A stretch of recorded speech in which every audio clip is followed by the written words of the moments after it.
ஹரே கிருஷ்ணா. எல்லாருக்கும் நமஸ்காரம். சோ இன்னைக்கு நம்ம பார்க்க போற கதை என்ன அப்படின்னா, அஜாமிலன் அவரை பத்தி நம்ம பார்க்க போறோம். சோ அதுக்கு முன்னாடி நம்ம ஸ்லோகம்லாம் படிச்சிடலாம். ஓம் நமோ பகவதே வாசுதேவாய. ஓம் நமோ பகவதே வாசுதேவாய. ஓம் நமோ பகவதே வாசுதேவாய. நாராயணம் நமஸ்கிருத்ய நரம் சைவ நரோத்தமம் தேவீம் சரஸ்வதீம் வியாசம் ததோ ஜெயம் உதீரயேத். நஷ்டப்ராயேஷ்வ பத்ரேஷு நித்யம் பாகவத சேவையா பகவதி உத்தம ஸ்லோகே பக்திர் பவதி நைஷ்டிகி. கிருஷ்ணாய வாசுதேவாய தேவகி நந்தனாய ச நந்தகோபகுமாராய கோவிந்தாய நமோ நமக. நம பங்கஜநாபாய நம பங்கஜமாலினே நம பங்கஜ நேத்ராய நமஸ்தே பங்கஜாங்கிரயே. ஸ்ரீ கிருஷ்ணா சைதன்ய பிரபு நித்யானந்த ஸ்ரீ அத்வைத கதாதாரா ஸ்ரீவாசாதி கௌரபக்த விருந்தா. ஹரே கிருஷ்ணா கிருஷ்ணா கிருஷ்ணா ஹரே ஹரே ஹரே ராமா ராம ராம ஹரே ஹரே. சோ அஜாமிலனின் வாழ்க்கை வரலாறு. மகாபாகியசாலியான சுகதேவ கோஸ்வாமியே, மனிதர்கள் பலவிதமான நரக சூழ்நிலைகளில் அடைந்து கடுமையான வேதனைகளை அனுபவத்திலிருந்து எவ்வாறு காப்பாற்றப்படுவார்கள் என்பதை பற்றி எனக்கு விளக்கி அருள்வீராக அப்படின்னு சொல்லிட்டு சுகதேவ கோஸ்வாமி முன்னாடி பார்த்துருக்கோம். நம்ம வியாசதேவரோட புள்ள. சோ அவர்கிட்ட யார் கேட்கறாங்க அப்படின்னா அர்ஜுனனோட பேரன் பர்ஷித் மகராஜ் கேட்கிறார். இந்த மாதிரி நிறைய பாவம் ஒருத்தர் பண்ணிட்டாங்க அப்படின்னா அந்த பாவ விளைவுகள்ல இருந்து எப்படி அவங்களுக்கு மன்னிப்பு கிடைக்கும், நிவாரணம் எப்படி கிடைக்கும்? ஏன்னா நம்ம வாழ்க்கையில சொல்ற மாதிரி புண்ணியம் பண்ணா நல்ல சந்தோஷம் கிடைக்கும், பாவம் பண்ணா நிறைய கெடுதல்கள் கஷ்டங்கள் வந்துட்டே இருக்கும். சோ நம்ம கஷ்டப்படுறதுக்கு முக்கியமான காரணம் நம்ம செஞ்ச பாவ கர்மா தான். அப்போ அந்த பாவ கர்மாலேருந்து எனக்கு எப்படி விமோசனம் கிடைக்கும், ஒருத்தருக்கு எப்படி அந்த விமோசனம் கிடைக்கும் அப்படிங்கிற மாதிரி பர்ஷித் மகாராஜ் சுகதேவ கோஸ்வாமி கேட்கிறார். சுகதேவ கோஸ்வாமி கூறுகிறார், சரியான பிராயச்சித்தம் பாவத்தின் விளைவுகளை சரி செய்கிறது. அவ்வாறு இருக்க பாவ மனப்பான்மையை பற்றி என்ன கூறுவது? பாத்தீங்கன்னா இந்த ஃப்ளோ சார்ட்ல பாருங்க, இழிவான செயல்கள் பாவம் செஞ்சிடறோம். சோ இந்த இழிவான செயல்கள் பாவம் நமக்கு உற்பத்தி ஆகுது. சோ அந்த பாவ விளைவுகள் நம்ம கழிக்கணும் அப்படின்னா என்ன பண்றோம்? பரிகாரம் எல்லாம் பண்றோம். இப்ப நமக்கே சொல்லுவாங்க, நம்ம ஜாதகத்துல ராகுல எது ப்ராப்ளம் இருக்கு, கேதுல ப்ராப்ளம் இருக்கு, சனியில ப்ராப்ளம் இருக்கு. சோ இந்த இடத்துல போயிட்டு அந்த பரிகாரத்தை பண்ணுங்க, காலஹஸ்திக்கு போங்க அந்த பரிகாரம் பண்ணுங்க, திருநாகேஸ்வரம் போங்க அந்த பரிகாரம் பண்ணுங்க, இதெல்லாம் சொல்லுவாங்க ஜோசியர்கள்லாம். சோ இதெல்லாம் பரிகாரம் பண்ணா என்ன ஆகும் அப்படின்னா, நம்ம பண்ண பாவ வழிகள்ல இருந்து ஓரளவுக்கு கொஞ்சம் கொஞ்சம் அந்த வீரியம் எல்லாம் குறையும், கொஞ்சம் கஷ்டங்கள் குறையறதுக்கு வாய்ப்பு இருக்கு. ஆனா திரும்பியும் பாவம் பண்ணாம இருப்போமா அப்படிங்கிற அடுத்த கேள்வி இருக்கு. கிறிஸ்டியானிட்டில பாத்தீங்கன்னா அந்த கன்ஃபெஷன் சொல்லுவாங்க. கன்ஃபெஷன் சொல்லிட்டு பாவ மன்னிப்பு எல்லாம் கேட்பாங்க. பாவ மன்னிப்பு கேட்கறது நல்ல விஷயம். ஆனா பாவ மன்னிப்பு கேட்டுட்டோம், திருப்பி நம்ம பாவம் பண்ணாம இருப்போமா? சோ அந்த பாவம் செய்யக்கூடிய அந்த ஊந்துதல் இருக்கு இல்லையா, உடம்புல மனசுல இருக்கு இல்லையா அந்த ஊந்துதல், அந்த ஊந்துதலை எப்படி சரி பண்றது? பாவம் பண்றேன் பரிகாரம் பண்றேன், பாவம் பண்றேன் பரிகாரம் பண்றேன், இப்படியே போயிட்டு இருந்தா பிரயோஜனமே கிடையாது. சோ அது எதுக்கு சமம் அப்படின்னு சொல்றார். மண்யே குஞ்சர சௌஷவத், பிராயச்சித்தம் என்பது ஒரு யானையின் குளியலை போன்றதாக கருதுகிறேன். மகாராஜா பரிச்சித் இந்த செயல்முறையை பயனற்றதாக கருதினார். ஒரு செயலை மற்றொன்றால் நிஷ்பலமாக்க முயல்வது பயனற்றதாகும், ஏனெனில் இது ஒருவனின் ஆசைகளை வேருடன் களையாது. யானை குளிக்குது, யானை என்ன பண்ணும்? தண்ணியில போய் குளிக்கும், எல்லாம் பண்ணும். அப்புறம் என்ன பண்ணும்? நம்ம எல்லாருமே சொல்லுவோம், யானை தன் தலையிலேயே மண்ணை வாரி போட்டுக்கிற மாதிரி ஏன்பா போட்டுக்கிறோம், அந்த மாதிரி மண்ணை வாரி திரும்பியும் போட்டுக்கும், திரும்பி என்ன பண்ணும்? திரும்பி போய் குளிக்கும், திரும்பியும் மண்ணை வாரி கொடுக்கும். அதே மாதிரிதான் பாவம் செய்யறோம், பிராயச்சித்தம் பண்றோம், பாவம் செய்யறோம், பிராயச்சித்தம் பண்றோம், இப்படியே போயிட்டு இருக்கு. இதுக்கு ஒரு முடிவு என்ன அப்படின்னா, பாவம் செய்யறோம், பிராயச்சித்தம் பண்ணிக்கிறோம், கரெக்ட். திருப்பி நான் பாவம் செய்யாம இருக்கணும் அப்படின்னா, நம்ம பாவம் செய்யறதுக்கு முக்கியமான காரணம் என்ன அப்படின்னு பார்த்தா, நம்மளுடைய புலன்களின் சக்தி தான். இந்த புலன் ஏற்பதான் நமக்கு கண்ணால அழகான பொருளை பார்க்கிறோம், காதால கேட்கிறோம், மூக்கால நுகர்றோம். சாப்பிட ஆசைப்படுறோம் சில விஷயங்களை, அப்புறம் சில விஷயங்களை அனுபவிக்க ஆசைப்படுறோம். ஸோ இந்த மாதிரி வந்து இந்த ஆசை தான் வந்து ஒரு ஸ்டேஜ்ல வந்து இந்த ஆசை நிறைவேறாத போது அது வெறியா மாறுது. இப்ப வெறியா மாறும்போது என்ன ஆகும்? நமக்குள்ள இருக்கக்கூடிய அந்த மிருகத்தன்மை வந்து ரொம்ப அதிகமாகுது. அப்போ அது வந்து பாவத்துல கொண்டு போய் முடிஞ்சிரும். ஸோ அப்போ அந்த ஆசைய வந்து நம்ம வந்து வேரோட களையணும். அப்ப என்ன அதுக்கு என்ன வழி? அப்படிங்கிறத அவர் கேட்கிறார். ஸோ வெறும் பிராயச்சித்தம் பண்ணா போறாதே. ஏன்னா பாவம் பண்றேன், பிராயச்சித்தம் பண்றேன் சரி. ஆனா திருப்பி நான் பாவம் செய்யாம இருக்கணுமே. அதுக்கு என்ன வழி? அதுதானே வந்து நிரந்தரமான ஒரு தீர்வா இருக்கும். ஸோ அதுக்கு என்ன வழிங்கிறத கேட்கிறார் பரீட்சித் மகாராஜ். ஸ்ரீமத் பாகவதம் 6வது காண்டம் 1வது அத்தியாயம் 6வது ஸ்லோகம். கேச்சித் கேவலயா பக்தியா வாசுதேவ பராயணா அகம் தன்வந்தி கார்த்தஸ்னயேன நிகாரம் இவ பாஸ்கர.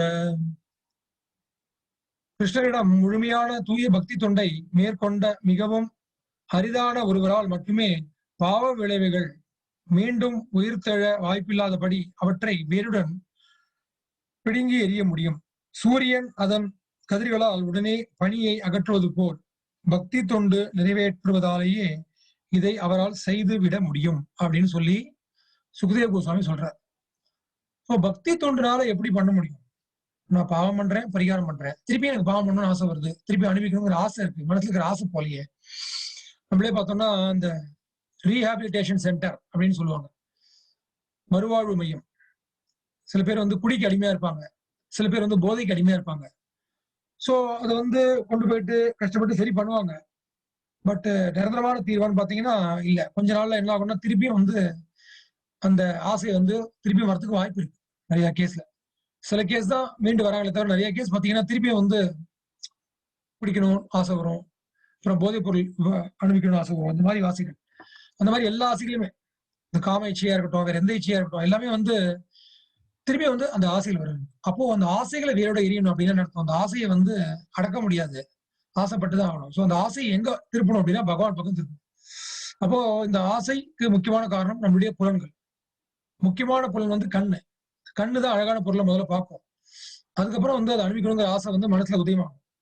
அப்போ அந்த கண்களால என்ன பண்ணணும்? பகவான் கொடுத்த புலன்களை பகவானுக்கு அர்ப்பணிக்க ஆரம்பிக்கணும். இதுதான் வந்து அம்பரீஷ் மகராஜ், அவர் கதையும் பார்ப்போம் பின்னாடி. அந்த அம்பரீஷ் மகராஜ் வந்து அந்த மாதிரிதான் தன்னுடைய புலன்கள்ல மொத்தமா வந்து பகவானுக்கு அர்ப்பணிக்கிறார். கண்ணால பகவானை பாக்குறது, காதால பகவானை பத்தி கேட்கறது, வாயால பகவானை பத்தி பாடுறது, பேசுறது, இந்த மாதிரி தன்னுடைய ஐம்புலன்களையும் பகவானுடைய சிந்தனை ஏற்படுறதுனால என்ன ஆகுதுன்னா அவருக்கு ஆசையே என்ன ஆச்சுன்னா என்னுடைய ஆசையே வந்து அந்த பகவானுக்கு சேவை செய்யறதா அப்படிங்கிற மாதிரி ஆயிடுச்சு. ஸோ நமக்கெல்லாம் வந்து நம்முடைய சொந்த ஆசை, அதனால்தான் நமக்கு வந்து பிரச்சனையா வருது. என்னோட ஆசை எல்லாமே வந்து பகவானுக்கு சேவை செய்யறது அப்படிங்கிற லெவல்ல வந்துட்டோம்னா அப்ப என்ன ஆகும்? மனசு பரிசுத்தமாயிடும். திரும்பியும் ஆசை வந்து முளைக்காது. இந்த ஆசை முளைக்கலாம் நமக்கு கவலையே கிடையாது. அது அப்புறம் ஆசைதான் வெறியா மாறுறது. அப்புறம் தான் வந்து பாவ செயல்கள்ல இருந்து ஈடுபடுறோம். சோ அதுக்கு வழி இல்லாம ஆணி வேறான செயல் எதுன்னா பக்தி தொண்டு. அதுதான் முக்கியம். மத்த யோகம் எல்லாம் பண்ணி பார்க்கலாம். விஸ்வாமித்ரர் மிகப்பெரிய யோகி. அவர் வந்து யோகம் பண்ண மாதிரி இந்த யோகான்னு சொல்றாங்க இந்த காலத்துல. அவர் யோகா பண்ண மாதிரி யாருமே பண்ண முடியாது. அவர் பாத்தீங்கன்னா தன்னுடைய புலன்களையும் தன்னுடைய மனசையும் வந்து கிட்டத்தட்ட வந்து 50,000 வருஷம் அடக்கி கட்டுப்பாட்டை வச்சிருந்தார். பெரிய யோகி அவர். ஆனா என்னாச்சு? அப்புறம் இந்திரன் பாக்குறாரு, பெரிய யோகியா இருக்கார், நிறைய தவம் பண்றார். அப்போ அடுத்தது வந்து இந்திரன்கிற பதவி கிடைக்க வாய்ப்பு இருக்கு. அப்ப என்ன பண்றாரு? தன்னுடைய பதவி பறிபடுங்கிற பயத்துல என்ன பண்றாரு? மேனைக்கு அனுப்பிச்சு விடுறாரு. சோ அந்த மேனைக்கோட கொலுசு சத்தம் கேட்கறது அவருக்கு. ஜல் ஜல் ஜல்னு கொலுசு சத்தம் தான் கேட்கறதா முதல்ல. அப்ப என்ன ஆகுது? சத்தம் வந்து காதுல போய் கேட்கறது. ஒரு புலன் ஓப்பன் ஆயிடுச்சு. அடுத்தது என்ன ஆகுது? டிஸ்டர்ப் ஆகுது. உடனே கண்ணை திறக்கிறார். கண்ணால பாக்குறாரு, மேனைக்கோட அழகு பாக்குறாரு. அவ்வளவுதான். மேனைக்கிட்ட வந்து மயங்கிட்டார். சோ இந்த யோக சக்தி, இந்த யோக வலிமை இதெல்லாம் வந்து நம்முடைய சொந்த முயற்சினால பண்ணக்கூடிய விஷயம். பட் பக்தன் வந்து முழுக்க முழுக்க பகவான்கிட்ட தன்னை ஒப்படைச்சிடறான். என்னுடைய சொந்த முயற்சியால ஒண்ணும் பண்ண முடியாது அப்படிங்கிறத உணர்ந்துடுறான். கொஞ்ச நாளைக்கு வேணா ஒரு கட்டுப்பாட்டுல இருக்கலாமே தவிர திருப்பி என்ன ஆகும்? இந்த புலன் ஆசை வந்து விடாது. அதே மாதிரி பாகவத்ல நிறைய எக்ஸாம்பிள்ஸ். சௌபரி முனின்னு இருக்குங்க. சௌபரி முனி என்ன பண்ணாருன்னா மேல பூலோகத்துல மேல நிலத்துல பண்ணா ஒரே டிஸ்டர்பன்ஸா இருக்கும்னு சொல்லிட்டு கடல் அடியில போய் பண்ணலாம்னு சொல்லி பண்ணார். சோ கடல் அடியில போய் ஒரு தவம் பண்றாருன்னா அவர் நினைச்சு பார்க்கணும் நம்ம எவ்வளவு யோக சக்தி இருக்கணும். கடலை நம்ம கொஞ்சம் மொழினாலே மூச்சு முட்ட ஆரம்பிச்சிடும். ஒரு கடல் அடியில போயிட்டு அந்த யோக சக்தினால உள்ள போய் தவம் பண்ணிட்டு இருக்காரு. ஆனா என்ன ஆகுது? சில 2 மீன்கள், ஒரு ஆண் மீன் பெண் மீன் ரெண்டும் கொஞ்சிக்கிறது. சல சல சலன்னு சத்தம் வருது, தண்ணி சத்தம் வருது. அங்க வந்து மேனகையோட கொலு சத்தம் விஸ்வாமித்திரருக்கு, இவருக்கு வந்து தண்ணியோட சத்தம். டக்குன்னு கண்ணை திறந்து பாக்குறார், 2 மீனையும் கொஞ்சிக்கிறத பாக்குறார். திருப்பி அவருடைய காம உணர்ச்சி வந்து தூண்டுதல் ஆயிடுது.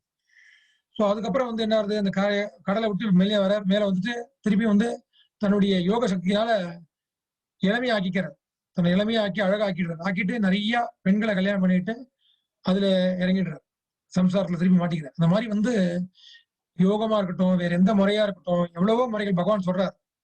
கர்ம யோகம், ஞான யோகம் எல்லாம் சொல்றார் பகவான். ஆனா கடைசியில சொல்றார், பக்தி யோகம் தான் சிறந்தது அர்ஜுனா அப்படிங்க. அதுதான் வந்து உனக்கு நிரந்தரமான, நித்தியமான, முழுமையான தீர்வு கொடுக்குமே தவிர வேற எதுலயும் வந்து தீர்வு கிடைக்காது அப்படின்னு சொல்லி பகவான் முடிக்கிறார். அதனாலதான் பகவான் வந்து சரணாகதி கேட்கிறார். அது மாதிரி வந்து இந்த பக்தி தொண்டு மட்டும்தான் வந்து நம்ம மனசுல இருக்கிற ஆசையை வேரோட அழிக்கும். சோ தற்காலிக பரிகாரம்லாம் வந்து கொஞ்ச நாளைக்கு வேணா இருக்குமே தவிர அப்புறம் வந்து பிரயோஜனப்படாது. அதனால நமக்கு ஒரு நிரந்தரமான தீர்வு கிடைக்கணும், நம்ம கஷ்டங்களுக்கு நிரந்தரமான தீர்வு கிடைக்கணும்னா அந்த பகவானோட பாதத்தை கெட்டியா புடிச்சுட்டு அவருக்கு பக்தி பண்றதா வந்து ஒரே வழி. பக்தி தொண்டு மிகவும் சக்தி வாய்ந்ததாகும். எனவே பகவான் ஸ்ரீ கிருஷ்ணரின் தாமரை பாதங்களில் தன் மனதை பதித்தவன் கனவில் கூட யமதூதர்களை காண மாட்டான் என்பது நிச்சயம். இதுதான் பார்க்க போறோம், நம்ம கதையிலேயே பார்க்க போறோம், அதான் பார்க்க போறோம். யமதூதர்களை பார்க்க மாட்டோம் அப்படிங்கிறாங்க. ஜென்ரலா நமக்கு உயிர் போறதா யாருன்னு வச்சுப்போம், யமன் தான். யமன் வந்து உயிர் எடுத்துட்டு இருக்கான் அப்படின்னு சொல்லுவோம். அது கரெக்ட் தான். ஜென்ரலா வந்து சாதாரண ஜீவராசிகள் அப்படிதான். ஆனா பக்தி பண்றவங்களுக்கு என்ன ஆகும், யார் வருவாங்கன்னா யமதூதர்கள் வரமாட்டாங்க, விஷ்ணு தூதர்கள் வருவாங்க. அதுதான் பக்திக்கும் மற்ற விஷயத்துக்கும் எல்லாத்துக்கும் வித்தியாசம். பக்தி தொண்டின் வலிமையை நிரூபிப்பதற்காக சுகதேவ கோஸ்வாமி அஜாமிலனின் வரலாற்றை விவரித்தார். பக்தி எவ்வளவு உயர்ந்துங்கிறதுக்காக தான் வந்து அந்த அஜாமிலன் கதையை வந்து சுகதேவ கோஸ்வாமி ஆரம்பிக்கிறார். அஜாமிலன் யாருன்னா ஒரு பெரிய பிராமணர், நல்ல பிராமண குடும்பத்துல பிறந்திருக்கார். நிறைய வேத அனுஷ்டானங்கள்லாம் எல்லாம் பண்றார், யாகம் ஹோமம் எல்லாம் பண்றார், நல்ல பக்தியா இருக்கார், நல்லா பண்ணிட்டு இருக்கார். வாழ்க்கையை வந்து ரொம்ப புனிதமான வாழ்க்கையை நடத்திட்டு இருக்கார். அஜாமிலன் கான்ய குப்ஜம், இன்றைய கனௌஜ்னு இடம் இருக்கு, அது அந்த காலத்துல வந்து கான்ய குப்ஜம் சொல்லுவாங்க, என்ற இடத்தில் வசித்து வந்தார். வேதங்களை கற்பதாலும் கட்டுப்பாட்டு விதிகளை பின்பற்றுவதாலும் ஒரு சிறந்த பிராமணனாக ஆகும்படி அவனது பெற்றோர்களால் அவன் பயிற்சி அளிக்கப்பட்டிருந்தான். இது ரொம்ப முக்கியமான பாயிண்ட். பெற்றோர்களால், ஒரு குழந்தைக்கு வந்து பெற்றோர் அமைவது ரொம்ப ரொம்ப முக்கியமான விஷயம். இந்த பெற்றோர்கள் என்ன சொல்லித்தராங்களோ, அவங்க எப்படி வாழ்க்கை நடத்துறாங்களோ அதை பார்த்து பார்த்து அந்த குழந்தை வளரும். அப்பதான் வந்து அதோட ஆக்டிவிட்டிஸ் எல்லாமே அது மாதிரிதான் இருக்கும். அதனால்தான் வந்து பெற்றோர்களுக்கு வந்து அந்த ஆன்மீக ஞானம் ரொம்ப முக்கியம். பெற்றோர்களுக்கு ரொம்ப முக்கியம், குருமார்களுக்கு முக்கியம். சாதாரண குரு கூட எல்லாருமே பௌதிக விஷயம் நிறைய கற்றுக் கொடுக்குறோம். அதோட வந்து ஆன்மீக ஞானம் எல்லாருக்கும் இருக்கணும். ஒரு தலைவரா இருக்கட்டும், நாட்டின் தலைவரா இருக்கட்டும், எல்லாருமே வந்து வழிநடத்தக்கூடிய நிலை, லீடர் சொல்லுவோம், லீடர். ஒரு குழந்தைக்கு வந்து பெற்றோர்கள் தான் முதல் லீடர். லீடர்னா யாரு? ஹூ லீட்ஸ், யார் வழிகாட்டுகிறார்களோ. பெற்றோர்கள் வந்து முக்கியமான விஷயம். அவங்க பெற்றோர்கள் வந்து நல்ல விஷயம் தெரிஞ்சவங்களா இருந்தாங்களா, அந்த குழந்தைய நல்லா தான் வளர்த்தாங்க, நல்லா பண்ணாங்க, நல்லா பக்தி தான் பண்ணாங்க. ஆனால் கடந்த கால விளைய பயனால் வாலிபனான இந்த பிராமணன் எப்படியோ ஒரு விலை மாதுவினால் கவரப்பட்டான். அவன் தனது மிக அழகான இளம் மனைவியை தொடரவும் கூட விட்டுவிட்டார். அவளது சகவாசத்தினால் மிகவும் இழிவடைந்து அவன் கட்டுப்பாட்டு நியமங்களை கைவிட்டான். அர்ஜுனன் வந்து பகவத்கீதை கேட்கிறார், கிருஷ்ணா நீ வந்து பக்தி பண்ணுங்கிற, பக்தி பண்ணணும்னா சிலதெல்லாம் தியாகம் பண்ணிடணும், பௌதிக விஷயத்துல ரொம்ப ஈடுபடக்கூடாது. பௌதிகம்னு ரொம்ப ஓடினாலும் பிரயோஜனம் கிடையாது. அதனால வந்து பக்தி பண்ண சொல்ற. இப்ப வந்து ஒருத்தன் பக்தி பண்றான், கஷ்டப்பட்டு எல்லாத்தையும் குலங்கள்லாம் கட்டுப்படுத்திட்டு உனக்கு பக்தி பண்றான். ஆனா திடீர்னு ஏதோ ஒரு சின்ன சபலம், ஏதோ ஒரு காமேட்சியினாலேயோ வேற ஏதோ ஒரு தப்பு பண்ணிடுறான். வாழ்க்கையில தப்பு பண்ணி தடம் மாறி போயிடுறான். இந்த பக்தி பண்ணிட்டு இருக்கான், ஆனா பக்தியை விட்டுட்டு போயிடுறான். அப்ப அவனுடைய நிலை என்ன? அவனை அப்படியே 2 கண்ணா விட்டுருவியா? அவன் வந்து பௌதிகமா இருந்தா கூட அதுலயாவது நல்லா முழுகிண்டு நல்லா சாதிச்சிருப்பான், நல்லா சம்பாதிச்சிருப்பான், நல்ல பேர் புகழ் சம்பாதிச்சிருப்பான், எல்லாம் பண்ணிருப்பான். அவன் அதையும் கொஞ்சம் கட்டுப்படுத்தி குறைச்சிட்டு உனக்காக வரான். ஆனா ஏதோ ஒரு காரணம், ஏன்னா வந்து இந்த நான் சொன்ன மாதிரி இந்த புலன் இச்சை ரொம்ப ரொம்ப கஷ்டமான விஷயம். அதுலயும் முக்கியமா அந்த காம இச்சை, ஆணுக்கு பெண் மேல வரக்கூடியது, பெண்ணுக்கு ஆண் மேல வரக்கூடியது, ரொம்ப ரொம்ப கஷ்டமான விஷயம் அதை கட்டுப்படுத்துறது. அதை ஓரளவு கட்டுப்படுத்தி ஒழுக்கமா வாழ்ந்துட்டு இருந்தா கூட அதே மீறி சில சமயம் தடமாறி போயிட்டாக்க அப்ப அவன் நிலை என்ன? அப்பதான் பகவான் சொல்ற, நேகாபிக்கிரம நாசோஸ்தி பிரத்யேகாகோன வித்யதி ஸ்வல்பம் பேசிய தர்மசிய திராயத்தையும் மகத்துவமையா. ஸ்வல்பம் அப்படின்னா அல்பம் அப்படின்னு, அல்பம்னா ரொம்ப சின்னது சொல்பம் அப்படிங்கிற.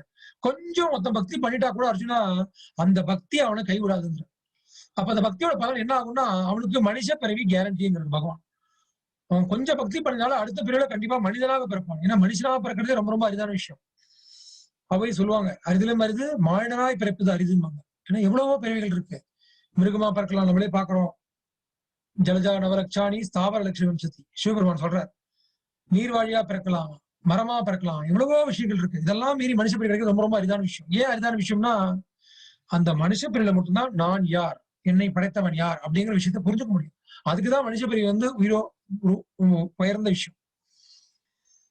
சோ அப்ப என்னாச்சு, ஒரு நல்ல பக்தி எல்லாம் பண்ணிட்டு இருக்காரு. பகவான் சொல்ற மாதிரி கொஞ்சம் பக்தி பண்ண கூட அது என்னைக்குமே இன்னைக்காதான் காப்பாத்துறோம் அவனை. அடுத்த பிறவில அந்த பக்தி எவ்வளவு பண்ணிருக்கானோ அது வீணா போகாது. பகவான் சொல்றார் மத்த யோகம் மத்த ஞானம் எல்லா விஷயமும் வந்து கர்மக்கள் எல்லாமே திருப்பி அவன் அடுத்த பிறவில முதல்ல இருந்து ஆரம்பிக்கணும். ஆனா பக்தி அப்படி கிடையாது. பக்தி 1% 2% பக்தி முடிஞ்சிருச்சுன்னா பாக்கி 93% தான் பேலன்ஸ். அப்ப என்ன ஆகும், பகவான் வந்து அடுத்த பிறவில நல்ல ஃபேமிலி நல்ல குடும்பத்துல பிறக்க வைப்பார். நல்ல பக்தர்கள் சங்கத்துல பிறக்க வைப்பார். அப்ப பிறக்கும் போதே அந்த குழந்தை என்ன ஆகும், பிறக்கும் போதே கிருஷ்ண பக்தியோட வளரும். சோ அந்த மாதிரி வந்து முன்னேறி சீக்கிரமா வந்து பகவான்கிட்ட போய் சேர்ந்துடலாம். சோ அதனால வந்து பக்தி என்னைக்கும் கிடையாது அப்படிங்கிற பகவான். சோ அதுதான் வந்து பிராக்டிகலா பார்க்கணும். இந்த பகவத்கீதைக்கும் பாகவத்துக்கும் ஒரு முக்கியமான வித்தியாசம் என்னன்னா, பகவத்கீதை வந்து தியரட்டிக்கல் நாலேஜ் சொல்லுவோம்.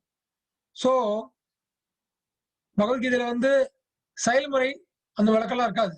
பட் இந்த செயல்முறை விளக்கம் பகவான் சில போதனைகள்லாம் சொல்லிடுறார். ஆனா அந்த போதனைகள்லாம் வந்து எவ்வாறு செயல்படுகிறது அப்படிங்கறத வந்து செயல்முறை விளக்கம்னு சொல்லுவோம். Practical demonstration. அதுதான் வந்து ஸ்ரீமத் பாகவத். பகவத்கீதையில பகவான் என்னெல்லாம் சொன்னாரோ அதுக்கு வேண்டிய பிராக்டிகல் டெமான்ஸ்ட்ரேஷன் வந்து ஏற்கனவே வந்து புராணங்கள்ல அந்த காலத்துல நடந்த விஷயங்கள் அதெல்லாம் வந்து பாகவத்துல வந்து வியாசதேவர் எழுதியிருக்காரு எல்லாத்தையும். முக்கியமான கதைகள், அந்த கதைகள் மூலமா பல பாடங்கள். சோ அங்க பகவான் சொல்றார் அர்ஜுனன்ட்ட கொஞ்சம் பக்தி பண்ணா கூட வீணா போகாதுங்கிற. சோ இங்க அஜாமில் கதையில தான் ஆகும். சோ அஜாமில் என்னாச்சு, ஒரு ஒரு இடத்துல என்ன பண்ற, இந்த யாகம் எல்லாம் பண்றதுக்கு சுள்ளி எல்லாம் பொறுக்க போவாங்க அந்த காலத்துல. அப்போ ஊரை தாண்டி காட்டுக்கு போய் சுள்ளி பொறுக்க போவாங்க. அப்ப அந்த காலத்துல பாத்தீங்கன்னா நம்ம சொல்றோம் இல்லையா, இந்த இந்த இது சொல்லுவோம் ப்ராஸ்டியூஷன், விபச்சாரம் சொல்லுவோம். இந்த மாதிரி விஷயங்கள்லாம் அப்ப அந்த காலத்துல எப்படி நடக்கும்னா ரொம்ப கம்மியா தான் இருக்கும். ஆனா கூட நடந்தா கூட ஊருக்குள்ள நடக்காது. ஊரை தாண்டி வெளியில தான் வந்து அந்த தகாத விஷயங்கள் வந்து நடக்கும். சோ அவர் சொல்லி பொறுக்க போறாரு. போகும்போது என்ன ஆகுது, ஒரு விலை மாதவோட ஒருத்தன் வந்து கொஞ்சம் இருக்கிறத பாக்குறாரு. அது பார்த்த உடனே என்ன ஆகுது, அவருக்கு வந்து சலனம் விட்டுரும். அதுக்கப்புறம் பார்த்துட்டு வந்துடுறாரு. அதுக்கப்புறம் என்ன ஆகுதுன்னா அவருடைய எண்ணம் வந்து அவரை போட்டு வாட்ட ஆரம்பிச்சிடும். அவ அவ்வளவு அழகா இருந்தாலே இது இருந்தாலே அப்படின்னு சரி அவருடைய உடல் அங்கம் அதை பத்தி நினைக்க ஆரம்பிச்சிடும். அந்த காம இச்சை வந்து தோண ஆரம்பிச்சிடும். பகவான் சொல்றாரு அர்ஜுன்ட்ட, இந்த ஆசைங்கிறது எப்படி வெறியா மாறுறது அப்படிங்கறத பகவான் சொல்றாரு. எப்படி ஒருத்தன் பாவம் செய்யறான் அப்படின்னா பகவான் சொல்றாரு, தியாயத்தோ விஷயான் பும்சக. முதல்ல கண்ணால விஷயம் பாத்துடுறான். கண்ணால பாத்துட்டோம், அவக்கு அழகா இருக்குப்பா, நம்ம அழகா ரசிக்கிறோம் இல்லையா, இவன் அழகா இருக்கான் அவ அழகா இருக்கா அதெல்லாம் பாக்குறோம். பாத்துட்டு அப்படியே விட்டு முடிஞ்சு போச்சு. பட் அவன் எவ்வளவு அழகா இருந்தான், அவன் எவ்வளவு அழகா இருந்தான் அப்படின்னு ரசிச்சு உள்ளுக்குள்ள நினைக்கிறோம் வச்சுக்கோங்களேன். அந்த தியானம் தியாயத்தோ விஷயான் பும்சக, அதை நினைச்சு தியானம் பண்ணிட்டே இருக்கும். அப்ப என்ன ஆகுது, அந்த ஆசை வந்து அதிகமாகுது. அப்புறம் ஒரு ஸ்டேஜ் என்ன ஆகும், அதை அணிவிக்கணுங்கிற ஆசை. அது உயிருள்ள ஜீவராசியா இருக்கலாம், இல்லைன்னா உயிரில்லாத பொருளா இருக்கலாம், ஒரு காரு பங்களாவா இருக்கலாம். இந்த மாதிரி ஆசைகள் தான் வந்து அப்படியே அதிகமா அதே நினைச்சுட்டே இருந்தாலும் என்ன ஆகும், ஸ்டேஜ் வெறி ஆயிடும். அதை நான் அடைஞ்சே தீரணுங்கிற வெறி வந்துருச்சுன்னா அப்ப என்ன ஆகும், பாவம் செய்ய ஆரம்பிச்சிடும். அப்பதான் இந்த கொலை கற்பழிப்பு இந்த மாதிரி விஷயங்கள் நடக்க வாய்ப்பு இருக்கு. அதனால வந்து தியாயத்தோ விஷயான்னு பும்சங்க. அப்ப என்ன ஆகுது, அஜாமில் வந்து அவளை பார்த்துட்டாரு. அப்ப அவளை நினைப்பாவே இருக்க, வீட்டுக்கு போறாரு அவன் நினைப்பாவே இருக்கு. அவ்வளவுதான் பக்தி வந்து தடம் மாறுறது. கொஞ்சம் கொஞ்சமா வந்து என்ன ஆற, தன்னுடைய மனைவி எல்லாத்தையும் விட்டுட்டு நேர அவரோடய வந்து குடும்பத்தை ஆரம்பிச்சிரு.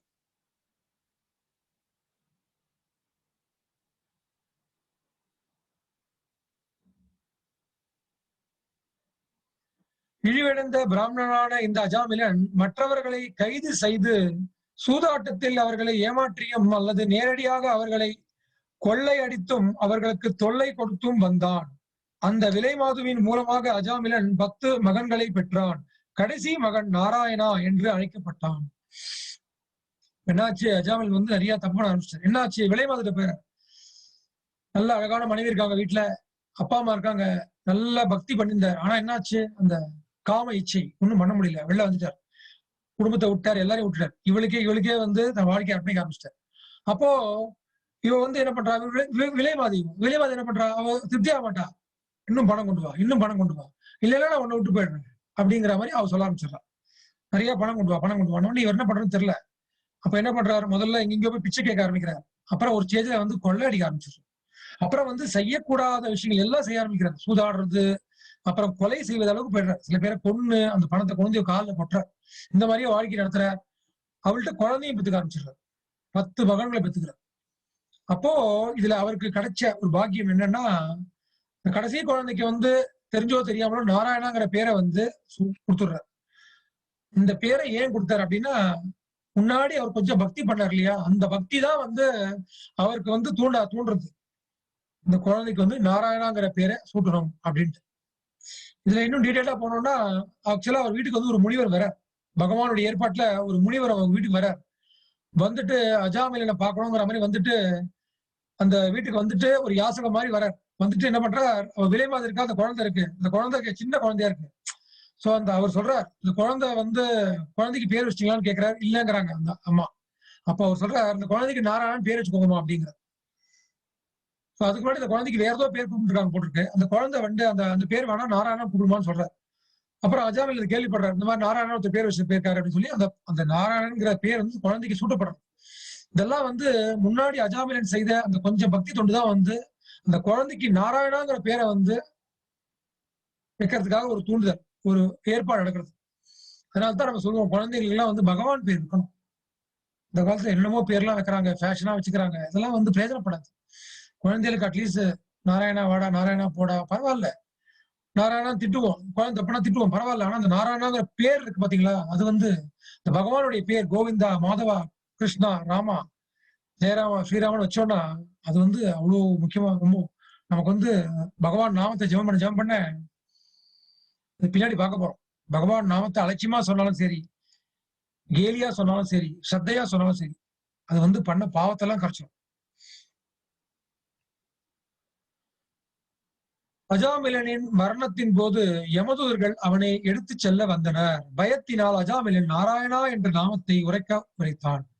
அவன் நாராயணரின் புனித நாமத்தை சிறிதும் குற்றமின்றி உச்சரிக்கவில்லை என்ற போதிலும் அது பயனளிக்க தவறவில்லை. என்னாச்சு, வயசாயிடுச்சு அஜாமிலனுக்கு. ஆனா அவருக்கு வந்து அந்த கடைசி குழந்தை கடைக்குட்டி அது. அந்த குழந்தை மேல ரொம்ப பிரியம் அவருக்கு. வயசாக இந்த இவ்வளவு பெருசா மதிக்கிறது இல்ல. விலை மாதத்தோட குடும்பம் எடுத்திருக்க அவர் வந்து பெருசா மதிக்கிறது இல்ல, விட்டுட்டாங்க. அலட்சியமா விட்டாங்க. அவர் பாட்டு கிடக்காரு. அவர் ஆனா அந்த குழந்தை மேல ரொம்ப ஆசை. ஆனா குழந்தை என்ன தேடியே இருக்காரு. திடீர்னு பார்த்தா யமதூதர்கள்லாம் வராங்க. இந்த யமதூதர்கள்லாம் பாவம் பண்ணவங்களை வந்து அந்த உயிர் எடுக்க வருவாங்க. அப்போ அந்த உயிர், அந்த பிராணம் போறது இல்லையா ஒரு மனுஷனுக்கு, அப்பதான் வந்து யமதூதர்கள் கண்ணுக்கு தெரிவாங்க. அதுக்கு முன்னாடியே தெரிஞ்சாங்கன்னா பயந்து எல்லாம் திருந்த ஆரம்பிச்சுருவாங்க. பட் வராது. அந்த கடைசி நேரத்துல மரண தருவாயில அவ்வளவு பாவம் பண்ணும்போது யமதூதர்கள்லாம் வருவாங்க. அவங்க கண்ணுக்கு மட்டும் தான் தெரிவாங்க. அந்த ஜீவா வந்து ஒவ்வொரு ஜீவாத்மாக்களும் அந்த உடலை விட்டு பிரியறது வந்து ரொம்ப கொடுமையான விஷயம். வேதம் வர்ணிக்கிறது ரொம்ப ரொம்ப கொடுமையா இருக்கும். அந்த ஜீவாத்மாக்கு தான் தெரியும். அந்த போனவங்களுக்கு தான் தெரியும் எப்படி போயிருக்கோங்கிறது. அந்த யமதூதர்கள்லாம் வந்து அந்த ஆத்மா வந்து அந்த உடல்ல இருந்து உருவாங்களாம், உருவி எடுப்பாங்களாம். அந்த உருவும் போது கிட்டத்தட்ட வந்து ஒரு 50,000 தேள் வந்து கொட்டுற மாதிரி தெரியும். ஒரு தேள் கொட்டினாலே தாங்காது. 50,000 தேள் வந்து உடம்புல கொட்டா என்ன ஆகும்? அந்த மாதிரி ஒரு வெளி துடிச்சு அந்த யமதூதர்கள் வந்து உருவி அந்த ஆத்மா எடுத்துட்டு போயிட்டு அப்புறம் வந்து நரகலோகத்துக்கு எடுத்துட்டு போவாங்க. சோ இந்த மாதிரிதான் வந்து பாவம் செஞ்சவங்களுக்கு நடக்கும். இந்த மாதிரி கொஞ்சம் புண்ணியம் செஞ்சவங்களுக்கு வேற மாதிரி இருக்கும். சில தேவர்கள் வருவாங்க, அது வருவாங்க. ஆனா வந்து அது வந்து நிரந்தரமான தீர்வு வரணும்னா யார் வரணும்னா விஸ்வதூதர்கள் வரணும். அப்போ இவர் என்ன பண்றார், அந்த அந்த வெளி தாங்கல அவருக்கு அந்த நேரத்துல. ஐயோ அம்மான்னு கத்தல. அவர் என்ன பண்றார், அவருக்கு வந்து யார் மேல பிரியம் இருக்கு. அதுதான் பகவான் சொல்றார், நீ யார் மேல ஆயுசு பூரா பிரியம் நிறைய வச்சிருக்கியோ அது அந்த எண்ணம் தான் கடைசியில வருங்க. சோ அந்த எண்ணத்துக்கு ஏத்த மாதிரி தான் உனக்கு அடுத்த உடல் தரப்படுங்க. அப்ப இவர் என்ன பண்ணிட்டார், அந்த குழந்தை மேல ரொம்ப அட்டாச்மெண்ட் கடைசியில, அந்த குட்டி குழந்தை மேல. அப்ப அந்த குழந்தைய நினைச்சுட்டு பகவான் நினைக்கல, அவர் பகவான் ஞாபகம் வரல.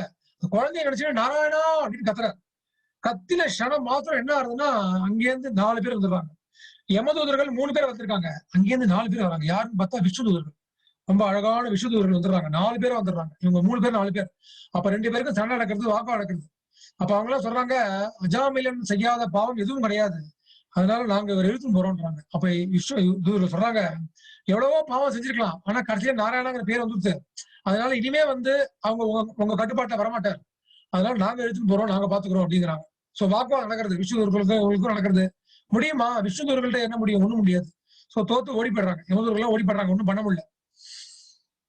அவன் நாராயணா நாமத்தை உச்சரித்த உடனேயே விஷ்ணு தூதர்கள் அங்கு தோன்றினர். விஷ்ணு தூதர்களுக்கும் யமதூதர்களுக்கும் இடையில் பேச்சுவார்த்தை ஏற்பட்டது. அந்த பேச்சுவார்த்தைகளை கேட்டதால் அஜாமிலன் முக்தி அடைந்தார். விஷ்ணு தூதர்களுக்கும் யமதூதர்களுக்கும் இடையே நடைபெற்ற உரையாடல்.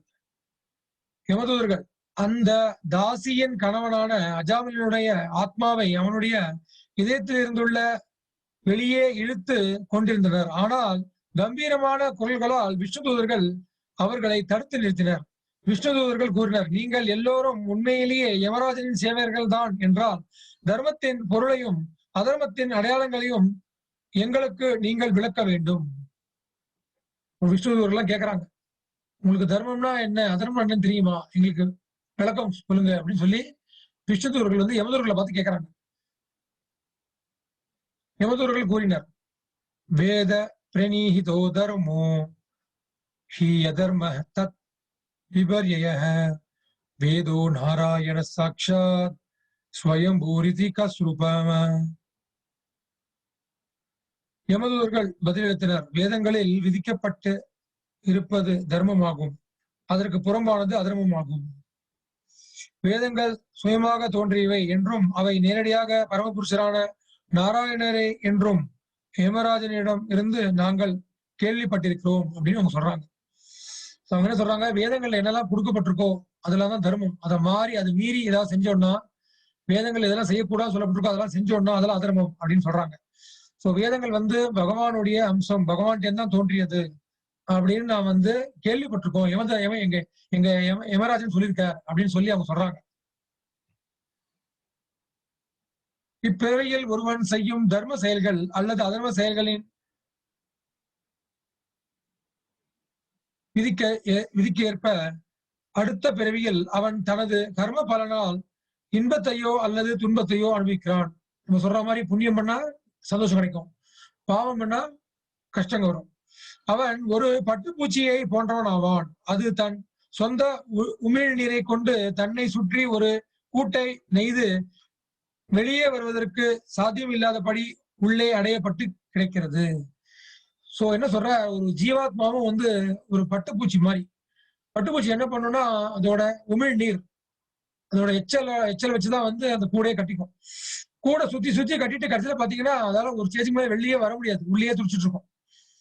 சோ அந்த மாதிரி வந்து அந்த பட்டுப்பூச்சி மாதிரி வந்து ஒவ்வொரு ஜீவாத்மாவும் பாவம் புண்ணியம் மாறி மாறி கர்மாவை பண்ணி பண்ணி பண்ணி இந்த ஜட வாழ்க்கையில இந்த மாதிரி ஒரு பௌதீக உடலை எடுத்து எடுத்து எடுத்து அவஸ்தைப்பட்டு இருக்கு. ஒரு கட்டுப்பாட்டுல வாழ்ந்துட்டு அவஸ்தைப்பட்டு இருக்கு. ஆனா அதுக்கு தெரியல அவஸ்தைப்படுறாங்கிறது தெரியல. இந்த மாதிரி ரத்தம் சதை மாம்சம் எலும்பு இந்த மாதிரி விஷயமான ஆகப்பட்ட இந்த உடலை வச்சுட்டு கஷ்டப்படுறது ஆத்மாவாகியெல்லாம். சோ அதுதான் சொல்றாரு அவர். ஆனால் மனித ரூபத்தில் உள்ள வாழ்வில் பரமபுருஷனோடு அல்லது அவரது பக்தரோடு சகவாசம் கொள்ளும் முறை அவனுக்கு கற்பிக்கப்படுமானால் இந்த நிலை மாறிவிடும். சோ பகவானுடைய தூய பக்தரோட சங்கமோ கிடைச்சதுன்னா அப்ப என்ன ஆகும், அந்த ஜீவாத்மா வந்து இந்த கட்டுப்பட்ட நிலையிலிருந்து வந்து விடுபட்டு விடும் அப்படின்னு வந்து சொல்றாங்க.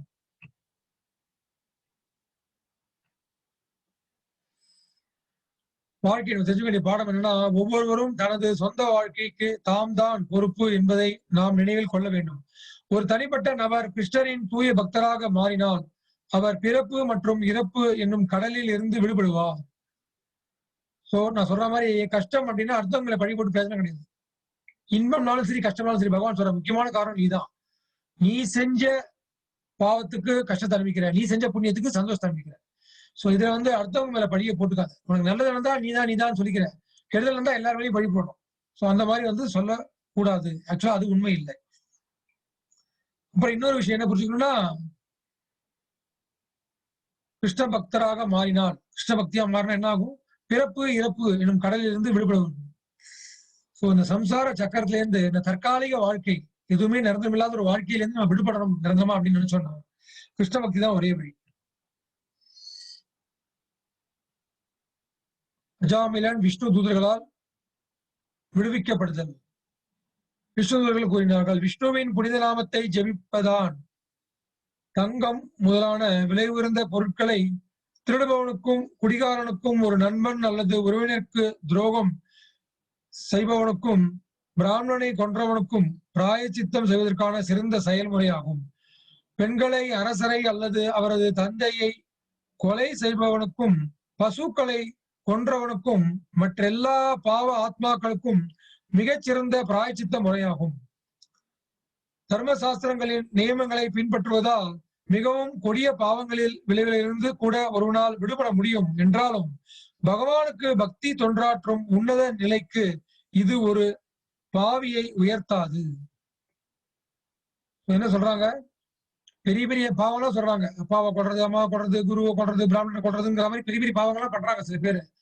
அப்போ இந்த மாதிரி பயங்கரமான கொடுமையா நினைச்சு கூட பார்க்க முடியாத பாவங்கள்லாம் பண்றாங்களே அப்படின்னா எல்லாருக்குமே மன்னிப்பு கிடைக்கும். எப்படின்னா பகவானுடைய புனித நாமத்தோட பலன். இதுல முக்கியமா புரிஞ்சுக்கூடிய விஷயம் என்னன்னா, அந்த மன்னிப்புங்கிறது என்ன? மன்னிப்பு யாருக்கு கிடைக்கும் அப்படின்னா, யாருக்கு மன்னிப்பு கிடைக்கும்னா திருப்பி அந்த பாவத்தை செய்யாம இருக்கிறது தான் மன்னிப்பு கிடைக்கும். தெரிஞ்சோ தெரியாமலோ, அறிந்தோ அறியாமலோ எவ்வளவோ ஜென்மத்துல எவ்வளவோ பாவம் பண்ணிருப்போம், என்னமோ பண்ணிருப்போம், தெரியாது.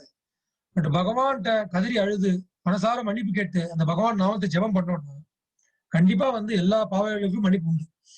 ஆனா அதே சமயத்துல நான் தான் ஜெபம் பண்றேன், நான் பாவம் பண்ணிக்கிறேன், பாவம் பண்றேன் ஜெபம் பண்றேன்னா என்ன ஆகும்? முன்னாடி சொன்ன மாதிரிதான் அந்த யானை குளியல் மாதிரி போட்டோம்னா பிரயோஜனமே கிடையாது. அப்ப ஜெபம் என்ன ஆகும்னா ஒரு ஸ்டேஜ்ல ஜெபம் செய்யவே பிடிக்காது. நமக்கு பாவங்கள் அதிகரிச்சதுன்னா வாழ்க்கையில ஜெபம் செய்ய பிடிக்காது. சோ ஜெபத்தை கஷ்டப்பட்டு பிடிச்சிருக்கோம்னா அதை கெட்டியா பிடிச்சிட்டு இது மேலாவது எந்த பாவமும் செய்யாம இருக்கணும். முக்கியமா அடுத்த ஜீவராசியை துன்புறுத்தாம எவ்வளவு முடியுமோ ரொம்ப சாந்தமான வாழ்க்கையா வாழ்ந்துட்டு இருக்கணும். அடுத்த ஜீவராசினா எல்லாரும் தான், மனுஷன் ஒண்டி கிடையாது. மிருகமா இருக்கட்டும், செடி கொடியா இருக்கட்டும், எவ்வளவுக்கு எவ்வளவு முடியுமோ அடுத்த ஜீவராசிகளை கஷ்டப்படுத்தாம வாழ்ந்துட்டே இருக்கும். அதே சமயத்துல ஜெபமும் பண்ணும். சோ அந்த பக்தி தான் நமக்கு முக்தி அளிக்குமே தவிர, சோ அதுக்குதான் சொல்லப்பட்டிருக்கு. இது எதுக்காகன்னா எவ்வளவு பேர் இருக்காங்க பெரிய பெரிய பாவம் பண்ணுவாங்க, ஆனா மனசு வருந்துவாங்க, ஐயோ இவ்வளவு பெரிய பண்ண என்ன பண்ண போறேன்னு தெரியலையே அப்படின்ட்டு. அப்ப அவங்களுக்குதான் ஒரு நம்பிக்கை ஊட்டுற மாதிரி பகவான் சொல்றார். அந்த மாதிரி உண்மையிலேயே மனசு திருந்தி இது யாரு வராங்களோ அவங்களுக்கு என்னுடைய நாமம் அவருடைய புனித நாமம் எல்லா பாவத்தையும் கரைச்சு அவங்களுக்கு நிம்மதி கொடுத்து தங்கிட்டையும் பகவான் அழிச்சுப்பார். நிரந்தரமான முக்தியும் கிடைக்கும்.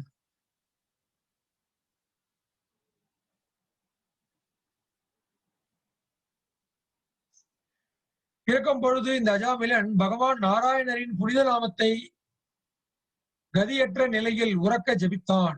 அந்த ஜெபம் ஒன்றே அவனது எல்லா பாவ விளைவுகளிலிருந்தும் அவனை விடுவித்து விட்டது. ஆகவே யமதூர்களே, நரக சூழ்நிலைகளில் தண்டிப்பதற்காக இவனை உங்கள் எஜமானரிடம் எடுத்துச் செல்ல முயற்சிக்க வேண்டாம்.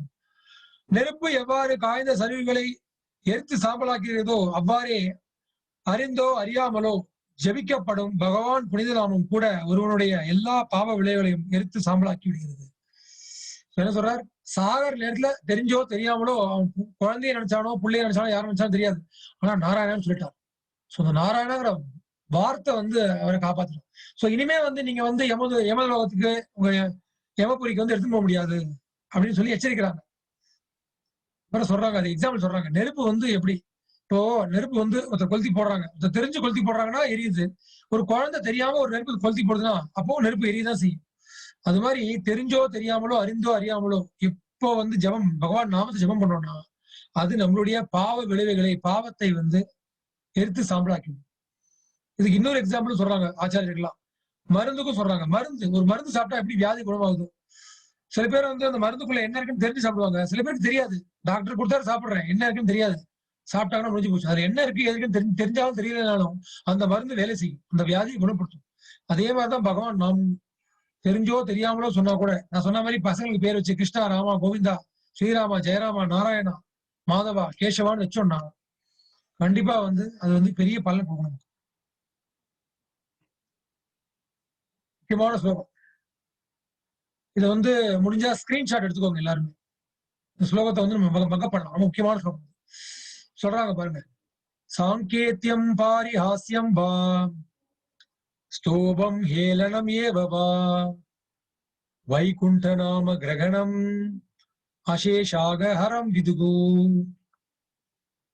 ஹரம் அது ஹாம்னு போட்டிருக்கு, தப்பா இருக்கு ஸ்பெல்லிங். ஹரம் விதுகு. பகவானின் புனித நாமத்தை எவன் வேறொன்றை குறிப்பதற்காக மறைமுகமாகவோ விளையாட்டாகவோ இசை விருந்தாகவோ அல்லது அலட்சியமாகவோ ஜெபித்திருந்தால் கூட அவன் எண்ணற்ற பாவ விளைவுகளிலிருந்து உடனே விடுவிக்கப்படுகிறான். எல்லா வேத வல்லுநர்களாலும் இது ஒப்புக்கொள்ளப்பட்டுள்ளது. என்ன சொல்ற? வேறொன்றை குறிப்பதற்காக. இப்ப அஜாமில் வந்து பகவானை குறிப்பிடல. யாரை குறிப்பிட்டார்? தன் குழந்தையை தான் குறிப்பிட்டார். சோ வேறொன்றை குறிப்பதாக இருந்தா பரவாயில்ல. மறைமுகமாக அப்புறம் விளையாட்டாகவோ, ரொம்ப கிண்டலாவோ, கேலி பேச்சாவோ சொன்னா கூட பரவாயில்ல. சில பேர் சொல்லுவாங்க, "அது வந்துட்டாங்கப்பா ஹரே கிருஷ்ணா" அப்படிம்பாங்க. இந்த மாதிரி கிண்டலா சொன்னா கூட சரி, அதுக்கும் ஒரு பலன் உண்டு. நம்மளே எத்தனையோ ஜென்மத்துல கிண்டலா சொல்லியிருப்போம் இந்த நாமத்தெல்லாம். அதனால தான் இன்னைக்கு வந்து நம்மளால பாகவதம் சொல்ல முடியுது, கேட்க முடியுதுன்னா, ஏதோ பண்ணியிருப்போம். தெரிஞ்சோ தெரியாமலோ, அறிந்தோ அறியாமலோ. பகவான் நாமம். அந்த நாமத்துக்கு அவ்வளவு மகிமை. நம்ம சொல்ற வார்த்தையில கொஞ்சம் ஹரா இருந்தாலே அது இந்த ஹிந்தியில திட்டுவாங்க. ஹிந்தியில என்ன சொல்லுவாங்க? ஹராம்பாங்களாம். ஹராம்னா ஒரு திட்டக்கூடிய வார்த்தை. அயோக்கியன்னு சொல்லலாம். அந்த மாதிரி ஒரு வார்த்தை. ஹராம் அப்படிம்பாங்க. இந்த ஹராம்ங்கிறதுல ஹரா அந்த ஹரி அப்படிங்கிற வார்த்தை இருந்தாலே போதும். பகவான் நாமம் அவ்வளவு சக்தி வாய்ந்தது. இந்த மாதிரி வந்து விளையாட்டாகவோ, இசை விருந்தாகவோ, சும்மா பாட்டா பாடினாலும் சரி, அலட்சியமாகவோ ரொம்ப முக்கியமான விஷயம். அலட்சியமா பண்ணாலும் அதுக்கு வந்து என்ன பண்ணும்? பாவத்தை எல்லாம் கழிச்சிடும்.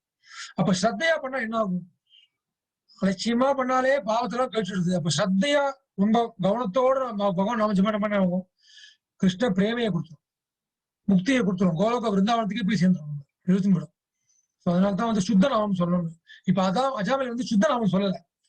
அவர் சொன்ன லெவல் வந்து பாத்தீங்கன்னா நாம அப்பாசன்னு சொல்லுவாங்க. நாம அபராதம். மொத்தம் 3 நிலை இருக்கு. நாம ஜெபம் பண்றதுல. நாம அபராதமாங்க. நாம அபராதம்னா தவறு செய்து கொண்டே நாமம் செய்வது. 10 அபராதங்கள் இருக்கு. அத பின்னாடி ஒரு கிளாஸ்ல பார்ப்போம். 10 அபராதங்கள். சிவபெருமான் சொல்றாரு பத்ம புராணத்துல.